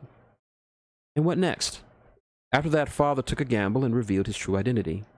She took it as well as you could expect. First, she hated him for lying to her. Then she was flattered that a royal would be interested in her, and then she was self-conscious in the fact that she wasn't good enough to be with a prince. Father erased her worries the way he does. You know how he does. She nodded. There's another thing that she noticed about the Emperor. He had a way of making people feel at ease in a situation. With a smile and a kind word, he could assure you that things would be okay. They dated in secret since then. Father still visited and ordered food from the diner, though he didn't tip as much now that he was fully paying for her studies. He wanted to marry her, but he didn't. He wanted her to finish her schooling. It wouldn't have been possible if they were married, but he waited, and he was patient. Then, 6 years after they met, Mother graduated top of her class in botany. A week later, they announced their engagement. Like Cinderella. Elandra and Akira looked at her quizzically. It's an old fairy tale about a servant girl who falls in love with a prince and lives happily ever after. Fascinating. I'll have to you tell me that story one day. But it wasn't all happiness. My grandparents approved of the union. My uncles and several of the nobility, however, were not too happy. They didn't want common blood mingling with the purity of the Dracula line, she said, her voice dripping with sarcasm. I heard they even called her all sorts of names and slurs, which I won't repeat here. What'd your father do? What he always does. Do it anyway. Father didn't care what others thought of his bride. He only wanted to make her happy. A year later, they were married in the castle chapel. I heard it was the most watched event in the history of the empire. A beautiful affair. Remind me to show the pictures. I look forward to it. Mother was nervous at first, but adapted well to life in the castle. She didn't ask for special treatment. Anything she could get her hands on, she normally did. She treated the staff like friends and always asked them to do things for her. And she never ordered. The staff in turn adored her, earning her a level of loyalty that even my aunts never got. She got along great with grandfather, since he never had daughters. She used to call him Sweet Papa, and he would call her Little One. It made my father happy to see them get along so well. Then came the war. The war with the Protectorate. Elandra nodded. My father and 4 of my uncles fought in the war. 3 didn't come back. It wasn't said, but it was part of the reason why grandfather pushed for the armistice. Heartbreak over having to bury his sons. He pushed for peace when the other houses called for war, to end the Protectorate once and for all. That was his lasting legacy, for good or for ill. I like to think that since it brought father home, 3 years after the war ended, my brother was born. Then I came along. Grandfather was happy to see the line continued and doted upon us both. Then he died when I was about 6. When it came to succession to the throne, the choice came easy. My uncle was deeply affected by the war. He watched one of his brothers die on the battlefield. It broke him.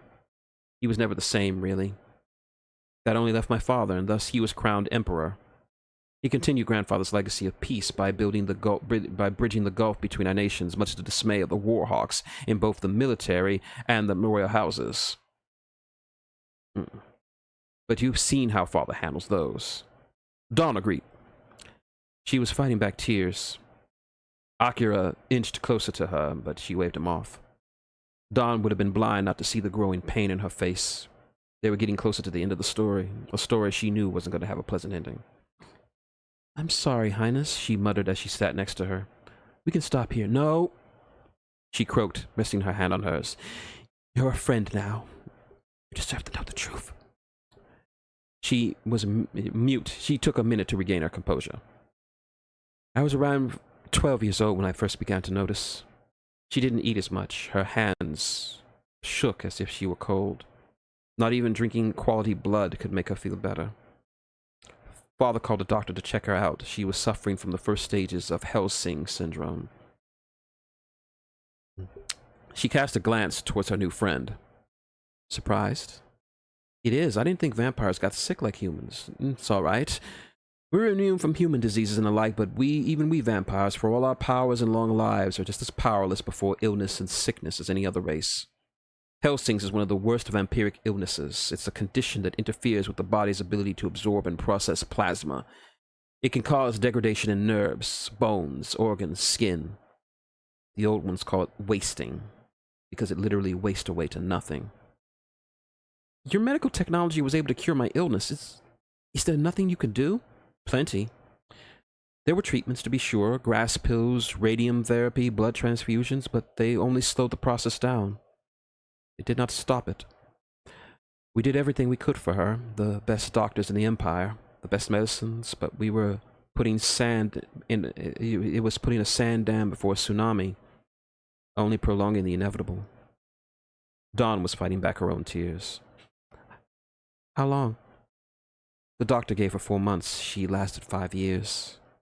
I think Father had something to do with it. She casually looked around the garden, taking in the sight of all the plants surrounding them. Father knew Mother wanted a garden, but there was simply no space in the castle that was good enough to make one. Not enough light, no good quality soil, no plants to water, so he built her one. These gardens. He had the best elven designers create these floating marvels and stock them with as many rare plants and flowers as he could find. Took them a year and a half to find them all, but he did it. He gave them to her on her 59th birthday. Mother smiled in a way I hadn't seen in a long time. It was as if the plants gave her strength to carry on. Every day she had the energy. When she had the energy, she took me and my brother on walks in the gardens. She'd teach us all about the plants, how to care for them, what each one needed, the benefits of all of them. Not sure how Vladimir felt, but I loved our time here. I remember everything she taught, down to the last detail. Then, one day, Father and Mother called us into their room. They wanted to watch a movie with us. We didn't think much of it. We sat together on the couch in their room and watched Billy Grape. It's the same movie they watched on their first date. I didn't care for much at the time, a bit too hard over my head. But I watched it with them until the end. And then Mother said she wanted to take a walk in the garden to relax. We climbed up here, and helped her up and came here. It was so peaceful that day, so warm and pleasant, like walking into a warm bath. Then Mother and Father sat right there, talking to each other, about what I don't know. My brother and I took a small nap next to them. When we woke, Father was weeping. It was the first time I'd ever seen him cry. I looked over at Mother. Her eyes were closed and she was smiling. I thought she was sleeping, but no further words were needed. That's all she needed to say. The little control Dawn had over her eyes were gone, tears now streaming down her face, but never taking her eyes off her friend. Now, whenever I want to remember her, I come here. Take care of the plants she loved like children, but I'm sorry. Elandra Dracula bawled. The confident and sexual woman that she had been had peeled away, and in her place was a child who simply missed her mother. She took hold of Akira's arm and buried her face in his sleeve. His face lacked the normal displeasure and proud duty that it always held. He was hurting too. Not because he knew her mother, but because he knew he hated when she cried. She always cried when she came up here, and he was always the shoulder she cried on. But he didn't really mind. He simply placed his arm on her shoulder and gave her as much comfort as she needed. Dawn would almost call the scene before her delightfully mushy, but now was not the time for such thoughts. She only wanted to be there for her friend. She touched her shoulder, bringing her puffy red eyes to blue ones. Without a moment's hesitation, she enveloped the girl in a much-needed hug, which Dawn returned. "Oh, I'm so sorry, dear," she whispered in her ear. "It's fine. I know how that feels." Elandra looked at her. "My mother died when I was a kid. Stomach condition. Took her from 2 months after we found it. I used to find Dad in his room crying into her dresses when she wore for military balls and date nights, so I get it. If you want to cry," Elandra sniffed as she wiped away her tears. I'm fine. Thank you. You're a good friend." "I try to be." Once they had achieved emotional equilibrium, the two women rose from the stone bench. "Well, this was certainly interesting. You're telling me. Thank you for showing me this place again." "What are friends for?" she beamed. "Now, shall we continue the tour?" The trio began to walk down the path towards the teleporter, but Dawn stopped herself.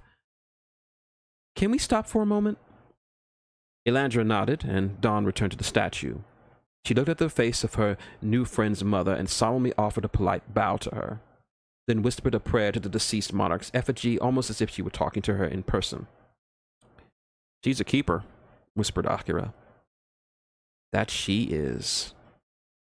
The princess, the lichen, and the human found themselves in the castle's main foyer, walking together from on the upper floor, looking down on the lower floors. By now, the sun had completely set, and the brilliant lights of the interior were all activated in their full glory, casting the walls in a light orange glow. Dawn leaned on the railing as she took in the gorgeous sight before her. "This castle really is grand," she uttered. "I like to think so," added the princess. "So where to now?" "The dinner hall. It's almost time for dinner, and I believe you could use a good meal." "But I'm not really—" Her statement was cut off by a large rumbling in her stomach. She blushed a bit while Akira and Landra shared a smile her way. "I guess I could go for a bite." "Excellent. I had the chef make something very special for you." "You don't have to do that. I don't want any special treatment." Elandra patted her shoulder. "Nonsense. What kind of friend would I be if I didn't spoil you a little bit? You'll love it. It's a tasty dessert from New Texas. Very light, very sweet." Akira added, "We can finish the tour tomorrow, starting with the Grand Library."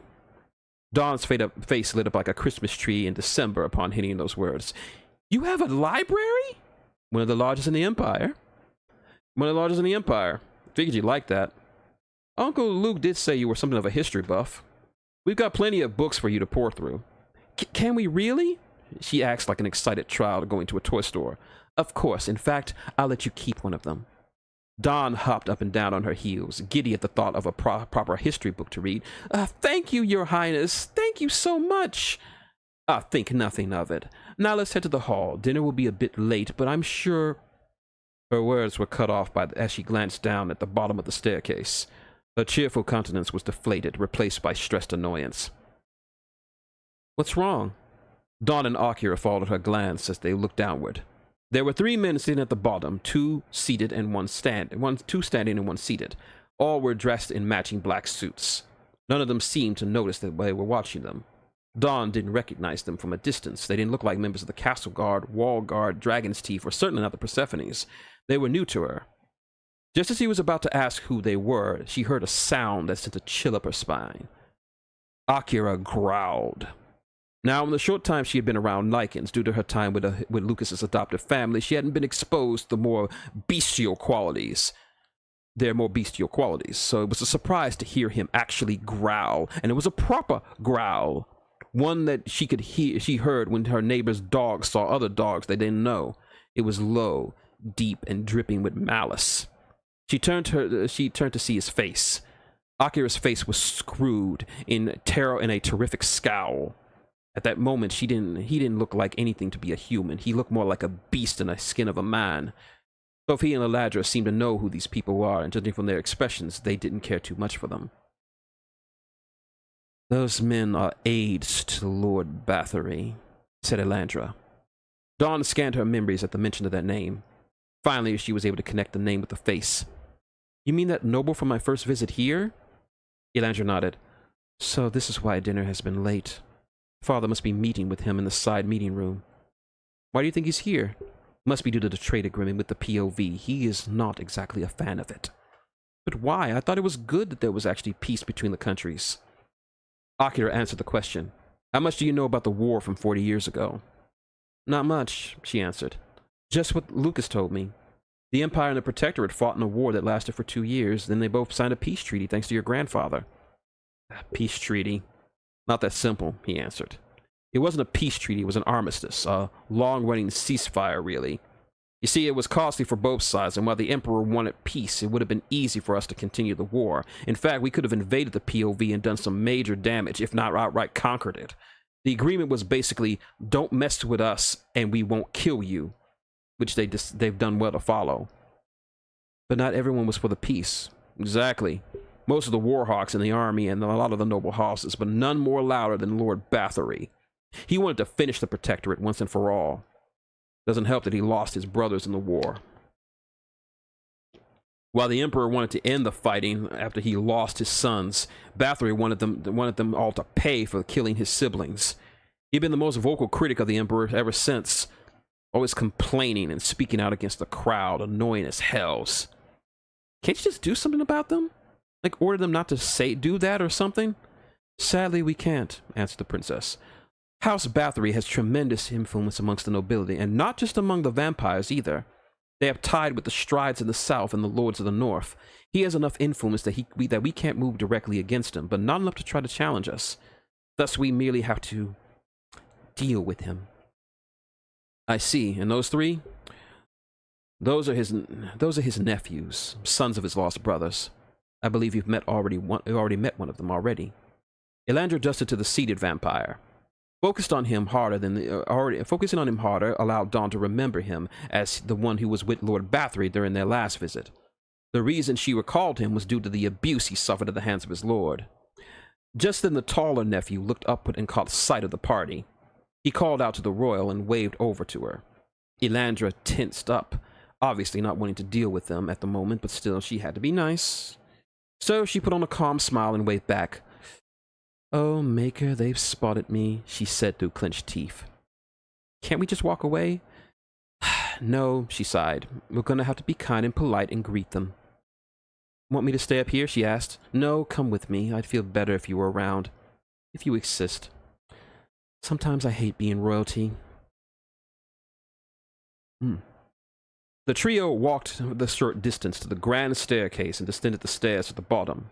The three men with them gave a proper bow, which she returned. Princess Elandra, spoke the tallest one, it is a pleasure to see you tonight. Thank you. You honor me with your presence. Dawn noted her tone was off. It lacked the playfulness and charm she normally had. It was joyless and official. She didn't like it. It always warms my heart to see your beauty again, my princess. Dawn could feel the princess shudder a bit at the second nephew's greeting. It was slimy and pervasive, with no subtlety in his lust for her. And the way he smiled at her, it was unnerving and disgusting, like a crocodile looking at a deer to taking a drink of water by the river. She looked at Akira through her peripheral vision. He tried to maintain the image of professionalism, but was failing. She could feel the waves of animalistic fury and seething hatred coming off of him. He was the reason for his growling from earlier. He hated this man. She really couldn't blame him. And who is this person with you? The first one asked, adjusting his monocle. This is Dawn Jackson. She's a guest of mine for a short while. These are the nephews of Bathory. You've already met Eric. The bespectacled vampire smiled at her. A pleasure to see you again. She returned the smile and bowed. It's mutual. The tallest one is the eldest of his nephews, Sir Alfonso. The vampire straightened his monocle and looked at her, but said nothing, merely looking at her with an interest one would have for a fly. And this one, she uttered, trying to sound as nice as possible, is his brother Willis, Sir Willis. The sleazy-looking one only looked at her for a second before turning back to the princess.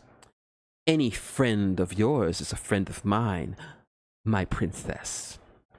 Dawn was secretly glad Willis didn't stare at her longer than needed, but she did not envy her friend as the subject of his affections. And to which house do you belong, Miss Jackson? Asked Alfonso. I don't belong to a house, she answered. I'm sort of from out of town. I see, he said in a tone that Dawn didn't appreciate. I wasn't aware Her Highness was in the mood to tarry with common-borns. I find Dawn's company to be pleasant and intellectually stimulating. I have yet to find someone like her amongst the nobility, present company excluded, of course. The noble squinted his eyes a little. Of course, far be it from me to question your taste in friends. I'm simply looking out for you and your reputation. How would the other houses react if they found you in such low company? He asked, casting a downward glare at Dawn. Noble or not, vampire or not, Dawn wanted to jump over and slap the fangs out of his mouth. He probably wouldn't feel it, but it would make her feel better. Elandra gave a haughty laugh. Come now. You should know by now I care not for the catty back-talk and foolish rumors of the aristocracy. Besides, it would take a truly pathetic person to be threatened by a simple woman like Dawn here. And I'm sure we know no one like that here. Sir Alfonso. She saw the crack in his noble veneer as her remark seemed to have hit a sore spot. Please do not be upset, Your Highness, Willis spoke. We are only thinking of your future. And what future is that? Said Akira. Why, her marital future. What would a prospective suitor think of such rumors, even for the princess of the empire? Well, lucky for me, I have yet to find someone with the intelligence, charm, or... She broke from her fakeness to give her guardian a loving glance. The passion to be my potential husband. Willis didn't mistake the look she gave the lichen and seethed. He longed for her to look at him like that, and his jealousy was erupting from his being like magma from an active volcano. Well, if you were to look a little closer, my dear princess. He did not subtly reach out to her hand. In a flash, Akira grasped his wrist in his tight grip, his eyes blazing in fury. Who do you think you're touching? He growled as the vampire struggled to remove his grip from his iron grasp. Release me! Release me, damn you! He yelled, pulling and yanking, but all he did was make him squeeze harder. Princess! He begged. Elandra smiled properly this time at the sight before her. She would have likely ordered Akira to break his arm as a lesson to trying to touch her, but she had to be nice. Akira, she said, smoothly touching his shoulder. He looked down at her eyes, and his rage dimmed before her. He gave him one last hard compress before reluctantly releasing him. The vampire hissed over his wrists, extremely red from the encounter. You should keep your mutt on a tighter leash, my princess, he snapped. Disobedient dogs should be put down. Please forgive Akira, Sir Willis, she spoke with fake politeness. He's just very protective of me, especially when someone tries to touch me when I have not given them permission to do so. She has a point, brother, added Alfonso. You should have asked first. Please forgive him. There's nothing to forgive. Just ask next time. Willis looked down and backed up from the princess. I will, Highness. Now, if you will excuse us, Highness, I must see to his wrist. We wouldn't want it to become infected. Of course. The brothers walked away to another room, presumably to get Willis's arm looked at. Needless to say, their presence was not missed. I am sorry for them, spoke Eric. They can be a bit much. It's quite all right, replied Don. I'm just glad they left when they did. I know. I saw how much you wanted to hit him. I see that a lot. Don laughed at his joke. I'm glad there's at least one noble here who isn't creepy or snooty. I have no reason to be either. I just do what my uncle says. Her words brought back the memory of him being beaten. He seemed nice, so nice to be treated so badly. Can I ask you something? Yes? I take it what happened to you a few days ago was not an isolated incident. His silence was enough of an answer. Why do you let him do that to you? It's no problem, really, he said, his face hung low. It's because I fail him so much. It's my own fault. Don's face twisted up in disgust. Don't feel upset for me. Uncle has done well for me. How can you defend him? Because I am grateful. My father died in the war. I could have lived with one of my relatives, but he took me in and raised me as his own. That's good and all, but still, he gave a sad smile. It's a small price to pay for greatness. I want to believe that is all for grooming me to lead the house one day, as does my cousins. Do you really want to? It is a dream. There isn't anyone in the house who would want to be leader, but I do not hold out hope. Alfonso is more fitting for the position. Given what I've seen of him, he's very much like his uncle. That he is. So, where are you from, I may ask? Remembering what Lucas's father told her, she answered, I'm from New Texas. I really haven't been around the greater empire. Ah, I haven't met anyone from there. I hope to visit someday. How did you become friends with the princess? It's a long story. I won't bore you with the details. She lied. I hope to hear it someday. At least without having to worry about a war. The aura of sadness seemed to increase as he began to undoubtedly think of his father. So you don't want another war? Of course I don't, he exclaimed. The war was pointless, and we should not get into pointless wars. At this point, I differ with my uncle. It is foolish to want another war. He suddenly slapped a hand across his mouth. Oh, please don't tell my uncle. He'd be so ever so cross. Don rested a shoulder on his nervous shoulder, a hand on his nervous shoulder. My lips are sealed. Eric looked up at her and smiled, relief pouring out of him. Thank you, Miss Jackson. You're welcome. And it's Dawn to you. Of course, Dawn. I can see why the princess values your friendship. It goes both ways. I too hope I can value your friendship. I'm certain, keep being you, and you just might, and I certain, boy! All eyes turned to the bellowing voice of Lord Bathory as he exited the side room and marched towards the assembled group, displeasure oozing from his form. He was just as intimidating as he was on her first visit. Dawn felt herself shrink a little as he drew closer. Excuse me, Dawn, said Eric as he scrambled over and intercepted his lord and uncle. Greetings, uncle. How may I ask? His question was cut off by a fist from Bathory, slamming the poor man to the floor with a sickening thud. Eric struggled to get back up to his feet. My lord? I told you to wait seated in that chair until I return. And what do I find when I come back? He barked, kicking his nephew in the ribs. Standing! Are you so stupid as you can't follow simple orders? Eric coughed a little blood as he pulled himself to his feet, picking up his now broken glasses. I'm sorry, uncle, but the princess had arrived and I rose to greet her. Bathory looked over at the princess and her guardian and nodded. I see. Then I suppose I cannot fault you for that. You did follow proper protocol. Yes, uncle. But you should have returned to your seat and waited as ordered. Yes, uncle. Expect a more severe punishment on our return home. I understand, uncle. The vampire lord then turned his hard gaze towards Dawn. Her fear of him lessened and more turning into anger. She was starting to hate this man. You, he said. You were the common-born who stood before the Emperor. Yes, I was. Yes, Lord. She knew what he was doing. He expected her to greet him like everyone else did. He was considering to tell him off, but she had to be nice like Elandra. Yes, Lord, she uttered, giving a half bow. Common-borns, he scoffed.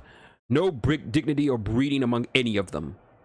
Dawn's patience was running out like water through a sieve.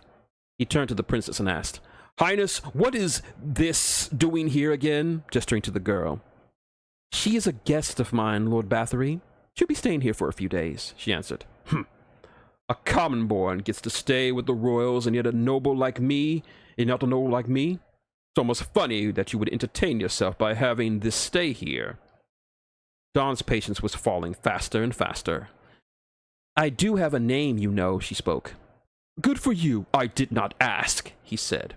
Now run along, you. I have no time for you today. Her patience was now officially gone. No. The Lord turned to her and looked down at her. What did you just say? He menacingly asked. Dawn did not falter in the face of this being. I said no. Bathory loomed over her like a monolith, but she stood firm. She could take the dirty looks from Willis and the snide comments from Alfonso, but she wouldn't take the utter disrespect from this person. Her father taught her never to take crap from anyone, and she wasn't about to start now. Who do you think you are? I'm the personal guest of Princess Elandra, and thus I have no reason to listen to a bully like you. Bathory fumed, but Dawn wouldn't budge. I said it. Behind all that bluster and pomp and noble standing, you're just a bully. An insignificant, an insecure, bigoted bully. You can take that crap with your nephew. You can pull that crap with your nephew because he lets you, but not me. Not now, not ever. His breathing was heavy and loaded with aggression. Such insolence. I could reach down and snap your neck like a twig. Dawn grinned. Then it would prove me right. You see, my dad always said once a bully loses their power, they show the cowards they really are. So go ahead. You can hit me if you want, but don't ever disrespect me again. Bathory's arm shook with rage. Never before has anyone, much less a common-born human, talked to him in such a way. He couldn't comprehend this girl. Don't say you didn't ask for this, you common-born bitch! He reared back his arm, preparing to give her the same treatment he had given his youngest nephew. Dawn braced herself for the blow, ready to taste her own blood in her mouth, but the blow never came. In a flash, Akira's moved between them, a trench knife in his hands and the blade pointed at Bathory's throat. The very air froze around them. Bathory had not seen him move, and his arm was still as he felt the steel pressed against his throat. The Lycan looked up at him, steely resolve in his eyes. "Where are you swinging that arm, my lord?" "You dare," he uttered. "Yes, I dare. You see, this young lady is a guest of Her Royal Highness, and as such has all the privileges and protections of the princess herself, meaning that as long as she is here, I will protect her as I would the princess from all threats." "You," he choked out, "you would dare threaten me?" "This is not a threat.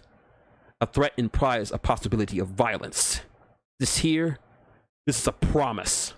As in, I promise that if you move that arm an inch more towards her, you will leave this castle without it." "I'm the lord of the house of Bathory. You would think to kill a house lord?" "It matters not who it is. Anyone who raises their hand to someone under my protection is a threat, and I eliminate threats with extreme prejudice." Bathory looked him in the eye. He was deadly serious. He saw now why he was the princess's sole guardian, and why she truly valued him beyond her desires of sex with him. He was worth 10 guardians. He could try for the girl again, but he would indeed lose his arm in the process, a prospect he wasn't looking forward to. Without another word, he lowered his arm and stepped back from her. Akira retracted his blade and placed it in his sheath under his coat.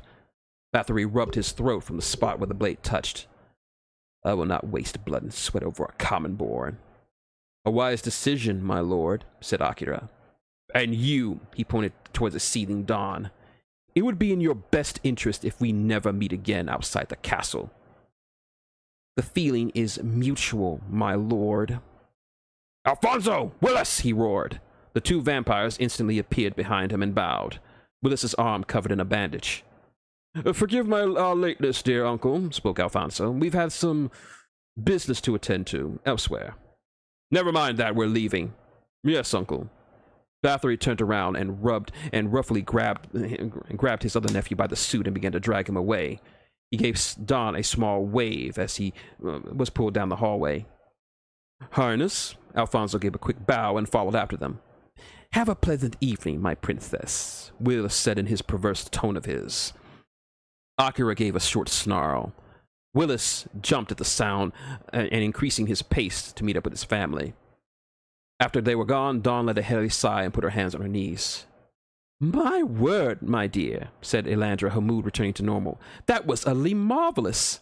I didn't think I'd seen anyone outside of Father stand up to him like that." "Yeah, too bad I was so scared I nearly passed out." "Sure could have fooled me," spoke Akira. "I thought you were going to hit him. The thought had occurred to me. I just didn't want to back down from that bastard. Either way, I'm proud of you. It's nice to have such a brave friend." I'm glad you think so.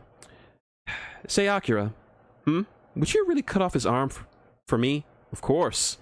Not just because of the reasons I said, but I just think of you as a friend. I hope that's okay." "More than okay, and thanks," she said. And Andrew came up and gave him a crushing hug. "Aw, you make friends so easily, Akira. Isn't my puppy just the best?" Akira scowled although it's not as mean or as hard as earlier. "Ruin everything, you little brat.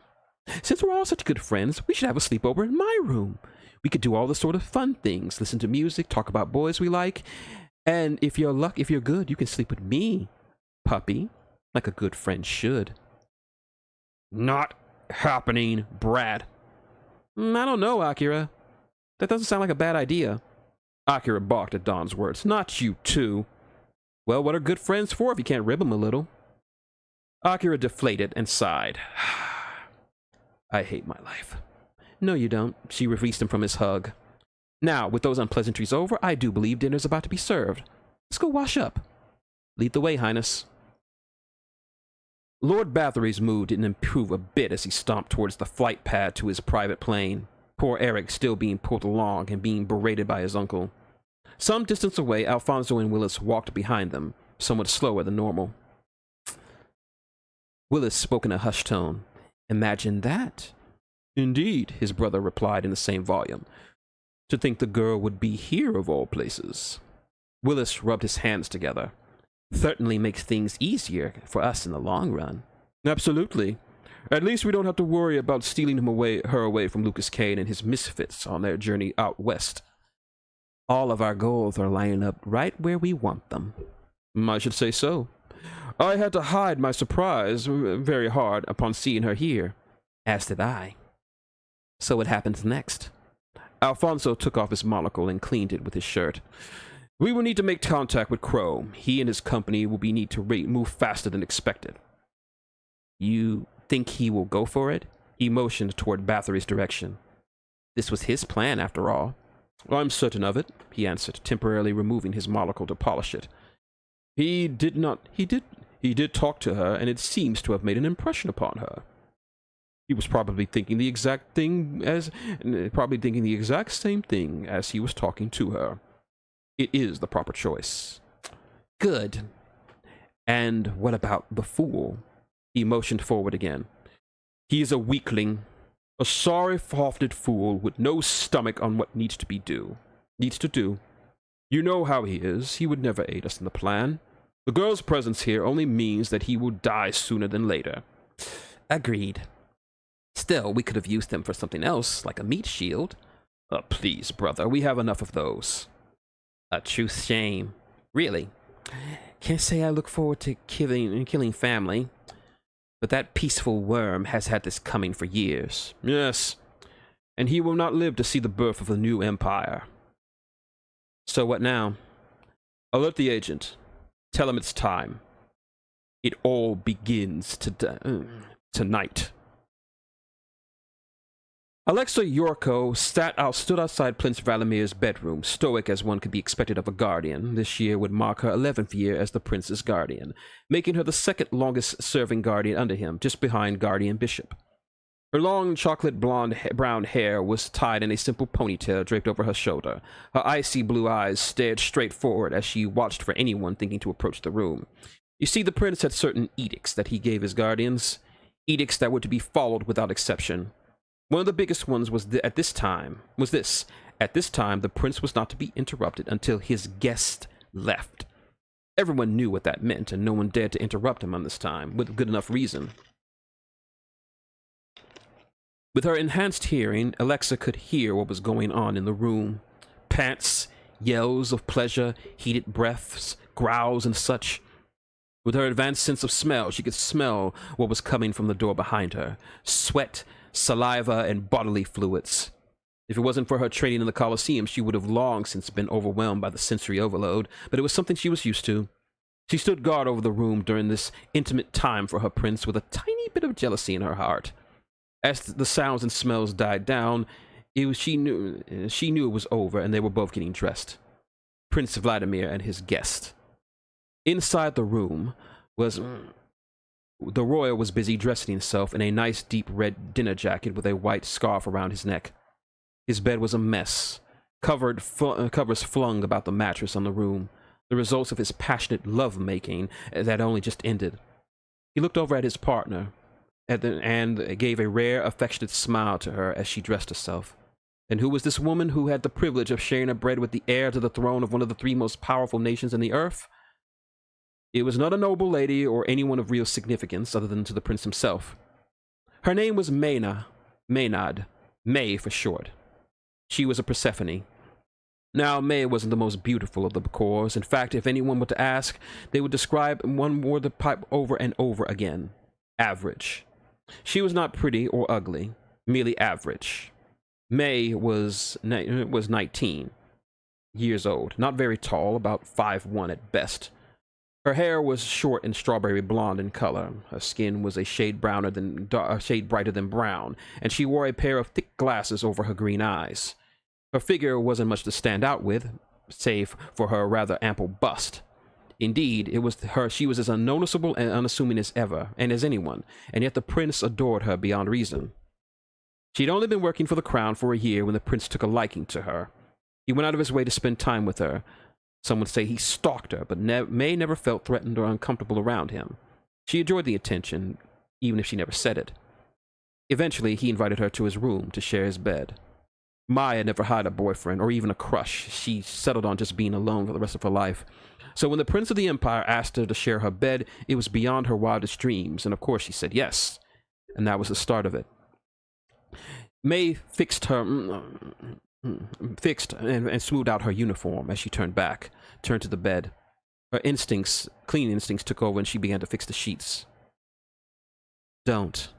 Vladimir's voice was soft and soothing. Leave it. I don't want to make you any later than you already are. Yes, sire, she said, her voice small and meek. He smiled as he walked over to her. When will you call me by my name when you are here? I'm sorry.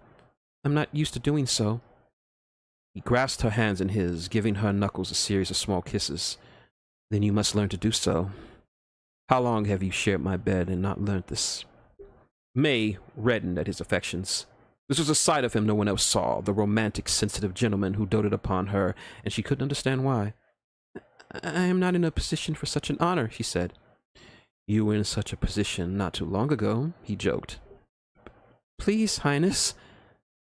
Please. What? Before she could even respond, his lips were on hers. Her meekness gave way to an intense longing in him.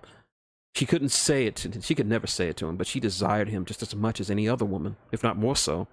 It was not his title or position that she was attracted to. It was his bearing, his strength, his opulence as a ruler that made her heart race with delight. She kissed him back, the hunger for him starting to rise up again and overcome her reason. He too was in the same situation. He wanted her. There wasn't a day that went by that he didn't want her. And now there was no exception. Please, Highness, she gasped out between kisses. I must go. You're right, he said, still kissing her fervently. You must. May placed a hand on his cheek, stopping her assault upon her. He rested his forehead on hers, breathing in her scent with his vampire lungs. You are correct. May gave a miniature smile. Remember, Highness, I am at your service. Always. He sighed. I know. Go. Fulfill your duties. She kissed him lightly before walking away towards the door. She knocked on the wood and opened it, just as Alexa moved out of the way, allowing her to leave. The two women's eyes locked for a second. Poor Mai shrunk a little under the lichen's gaze. She didn't mean to give such a look, but that's how she was. She didn't hate the girl. It wasn't her fault that the prince had a strong attraction for her. It's more like she envied her position. She had been with the prince for so long, and yet she wondered why. Why did he never call her to his chambers? May bowed and was about to make her rounds. Shortly afterward, Prince Vladimir exited his room, his demeanor now that of the stern monarch-to-be. Alexa, to dinner, he ordered. Yes, Highness, she replied. That was the face she saw every day, all day. Just once she would like to see what the maid sees, the hidden face of the prince, but she did her duty. She was his guardian, nothing more. The dinner hall was not too far from the royal chambers. It was so close that taking the teleporter was unnecessary. Upon arrival, he found the leader of the Emperor's Guardians, the giant lichen known as Hawk. At 7 feet tall, he was the tallest guardian in the castle. He was bald, with bronze skin and a large vertical scar running down the side of his face. His arms were crossed. As he looked like a bronze statue made of flesh. In fact, he had the nickname amongst the other guardians, the Steadfast Mountain. It was because when he was on guard duty, he never moved an inch. Steadfast, like a mountain. His presence meant that the Emperor was already inside. He nodded at the prince and Alexa and returned to his vigilance. Alexa, wait here. As ordered, Highness. As she said it, the prince opened the door and entered, leaving her to stand watch with Hawk. The dining room was large, immaculately furnished, with a fireplace on one end, burning sweet-smelling wood with the flames. The center was a 10-foot-long dinner table with a white lace cloth on top of it. There were 4 chairs on each side of the rectangular table, each with a set of plates and silverware at each, and here he found his father, not seated at the table waiting for the dinner to arrive, but on the floor, blowing soap bubbles from a small container to Rupert. The badger happily swallowed at the bubbles, at the soapy constructs as the emperor laughed. Go on, catch the bubbles, Rupert. Go on, catch them, go, he encouraged. Vladimir the Younger shook his head at the sight. This is not appropriate dinner behavior, father. Last time I checked, son, he spoke, I'm the emperor, and as the emperor I decide what's appropriate dinner behavior. Isn't that right, Rupert? His pet gave him a growl in response. See? Rupert agrees with me. The prince took his seat at the table. Rupert is an animal. He doesn't know any better. Oh, come now. Rupert is a member of the family, and just as smart as anyone here. Maybe you should get a pet yourself. I do not need a pet, father. Well, you need something to relax you. Being all stern and serious all the time isn't good for you. And you can't keep relying on that poor girl forever. She has duties. Younger Vladimir froze at his father's words. I have no idea what you're talking about, father. Older Vladimir stood up and laughed. Oh, please. It's the worst kept secret in the castle, and everybody knows what goes on. And I know everything that goes on in my castle. The prince looked at his father, his face confident and sure. There was no point in lying to him. For all of his foolishness and silly antics, his father was far more intelligent than people thought. He sighed, pinching the bridge of his nose. If you wish for me to stop doing what I'm doing with her... Oh, no, he said, plopping down in his seat. Do you think you're the first member of the family to play with the help? Did you? No, it wasn't my thing. Your Uncle Ivan, though. Now, he dipped his pen in a lot of wells. He had sex with over 100 members of the Persephones and a few of the Guardians, too. He was a machine. I don't think I want to know more about Uncle Ivan's sexual conquests, he said, his face turning slightly pale. My point is, son, you need to learn to relax more. The pet thing is one option, but don't be so hard on the poor girl. She has duties. She can't do them with weak legs. I will try, father. Good. As he said this, the door to the far end of the hall opened, and 2 servants entered, each with bottles of wine and bread rolls in hand. Ah! Right on time. The pair walked to the table and placed the bread on the table before pouring some wine for the royals. Thank you. You're welcome, sire, one of them said as they left the bottles and exited the room via the same door.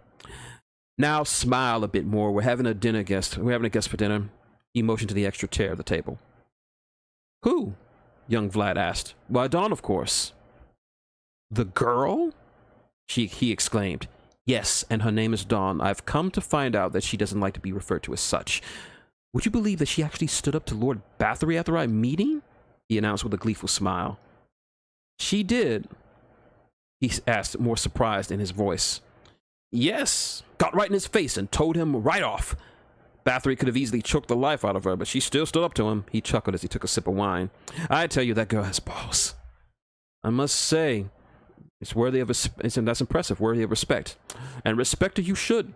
Your sister adores her. Even took her to the tour of the castle today. Even showed her the gardens.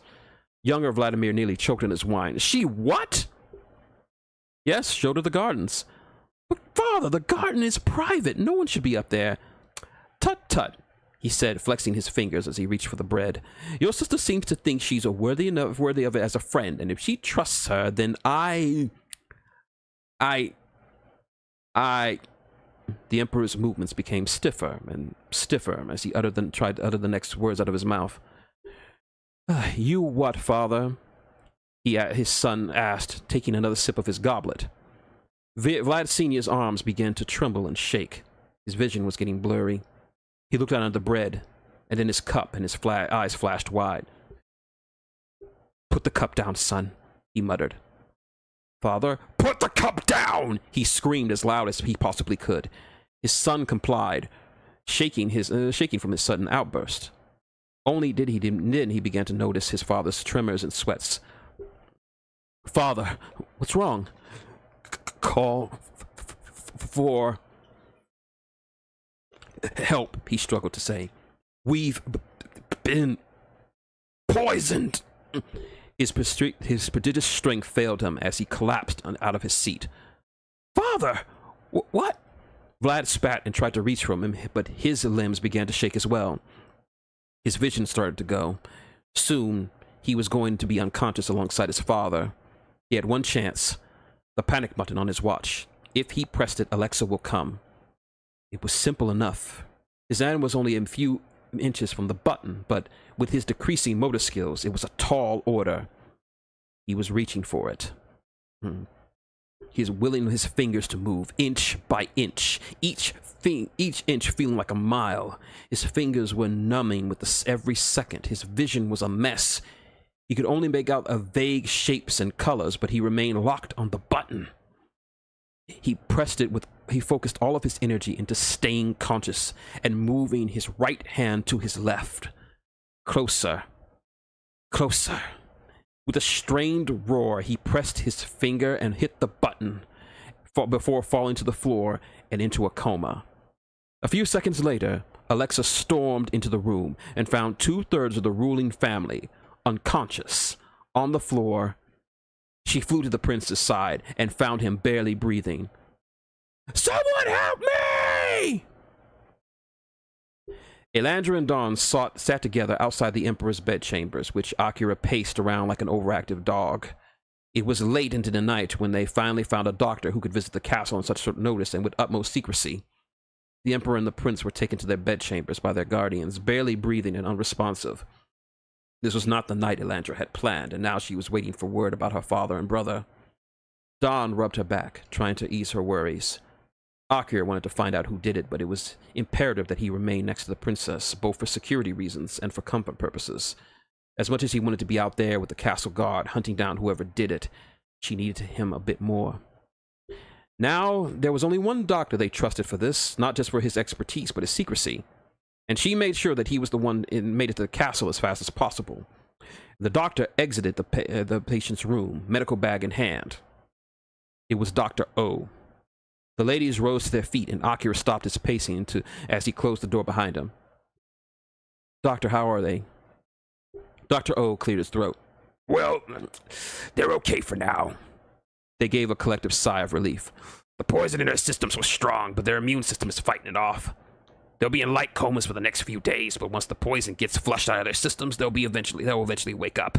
Just make sure they get enough blood and they'll be all right." "Thank you, Doctor," said Elandra, her body releasing all the tension she had built up. "Yeah, that's no trouble. But I have to say, this was a piss-poor assassination attempt." "What do you mean, Doctor?" asked Dawn. "Well, it's the poison." "Were you able to ID it?" asked Akira. "Yeah," he answered, scratching his head. "Though, thought it was going to be hard to do, but it was easy. Almost too easy." "So why was it piss poor?" "Simple. Because it was mandrake root." Dawn was unmistakably lost. She didn't understand what he meant by his statement. She turned to her new friends for answers and was taken aback. Elandra's face was serious. Not mad, not angry, just serious. More serious than she had ever seen her. And Akira's face mirrored hers. They were both entirely focused on the doctor. Elandra spoke first, her voice low and authoritative. "Could you repeat that, Doctor?" "It was mandrake." "Are you certain?" "Positive. I ran the test 3 times to make sure." Elandra broke contact with him and began to pace around, deep in thought, and then she said, "Thank you, Doctor. You will be more than compensated for your time. I'll have someone escort you to the pad." "Thank you, Highness." "And I don't need to say that this visit is top secret. You didn't treat anyone. You were never here. We never spoke. Am I understood?" "Very, Your Highness. I know how to keep a secret." "Good. As you were." Dr. O returned to the Emperor's room to retrieve some instruments that he had left. "Akira," the Lycan reached into his pocket and pulled out a communicator, which he handed to her.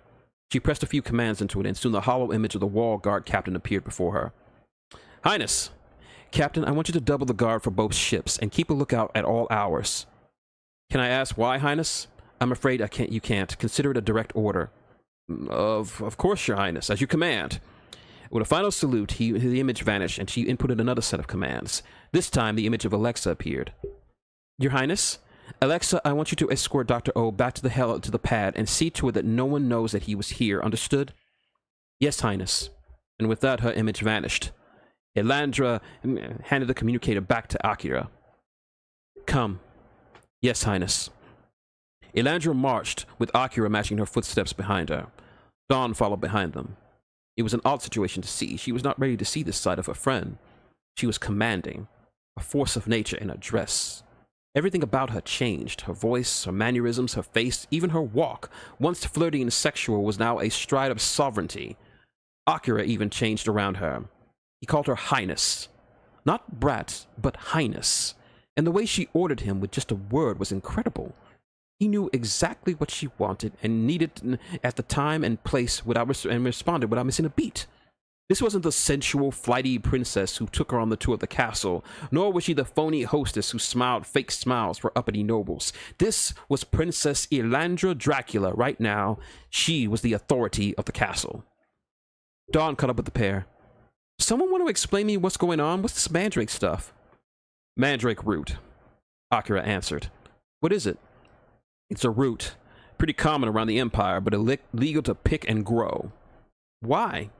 Elandra answered, because it's poisonous. Mainly to vampires. That bad? Very. Mandrake was used in human medicine for various purposes. It could be harmful to humans in large enough doses, but not particularly deadly. But for vampires, even a small amount could kill us. Kind of like garlic. Elandra cracked a smile. That, my dear, is a myth. A myth we created. You guys started that? Yes. We spread rumors and lies about how it could kill us. That way they'd be so busy throwing garlic at us while staying away from mandrake root. Okay, the stuff is bad for you, she replied. But why did the doctor say it was a piss-poor assassination attempt? Because it was, answered the lichen. You see, while it's true that mandrake root is lethal to other vampires, it's not so for the Draculas. Our origins are complex. It means that our bloodline is strong, stronger than even pure-blooded and elder vampires. Most weaknesses that could kill other vampires aren't very effective on us, like the sunlight, or in this case, mandrake root. It can make us sick, weaken us, or even put us in comas, but it wouldn't kill us. And everybody knows that. Dawn processed the information and came to the same realization they did. This wasn't an assassination attempt. They just wanted to get you guys out of the way. But for what? Dawn processed... that, my dear, is the million-drat question. Just then, the commander of the Dragon's Teeth ran up to the trio. Highness, he said with a salute. Commander, she greeted. What have you found? We looked over the entire kitchen staff. Chefs, sous chefs, busboys, prep team, the works. And we found the guy who did it. Report. Well, Highness, I've got good news and bad news. Elandra sighed heavily. She hated this kind of news. Fine. Good news. We ID'd the poisoner. He pulled up his own communicator and called up an image of a young man with a bald head. His name is Chris Pug, 35, human. He's a taster. Been on the staff for at least 4 years. Good guy? Asked Akira. Nothing bad on his record. Performed his job excellently. Until today, that is. Good. Question him thoroughly. And that's the bad news, Highness. We can't. And why not? He's under the weather. Suffering from a mild case of not living anymore. Dawn gulped. Elandra groaned. Akira cursed. How? He asked. Hung himself. Found him in his room. Also found a rather large stash of mandrake under his bed. He's our guy, all right. Sorry didn't we get to him sooner, Highness. It's fine, Commander. Nothing you could have done, she said. But here's what you will do. Search his room, top to bottom. Strip the walls if you have to. After that, search his background. Turn his life upside down and inside out. I want to know everything about this man. His family, friends, girlfriends, boyfriends, fuck buddies, everything. Go back as you need to. Understood? Yes, Highness. He saluted and sprinted off to complete her orders. The princess was deep in thought, mulling over the information that she just had. 4 years, said Akira. That's a long time. You think they turned him? Maybe. But when? A month? 6 months? A year? What if he was planted here from the beginning, suggested Dawn. But what for? Maybe for this. The poisoning. Elandra shook her head as her thoughts began to race with possibilities. A sleeper agent in the castle? Just how far did this go? What was the end game? What are you thinking? Asked Akira. I think, she started looking at Dawn, that Lucas made a mistake. A massive mistake.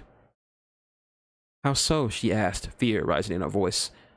Lucas brought you here because he thought it would be the safest place in the Empire for you. But now, I think this place may be the most dangerous place for you. The utter dread in her voice was enough to make her want to run into a dark corner of the castle and hide there until he was a blue-haired old lady. So what do we do? Prepare, said Akira. There's a storm coming, added Elandra. And let's pray to all the gods that we survive it. And so ends chapter 13 of New World. That was a long one, yeah, but yeah, a lot happened in this one. Dawn stood up and showed off how badass she was, hopefully endearing her to a lot of you, including you, Devil. I know you starting to like her.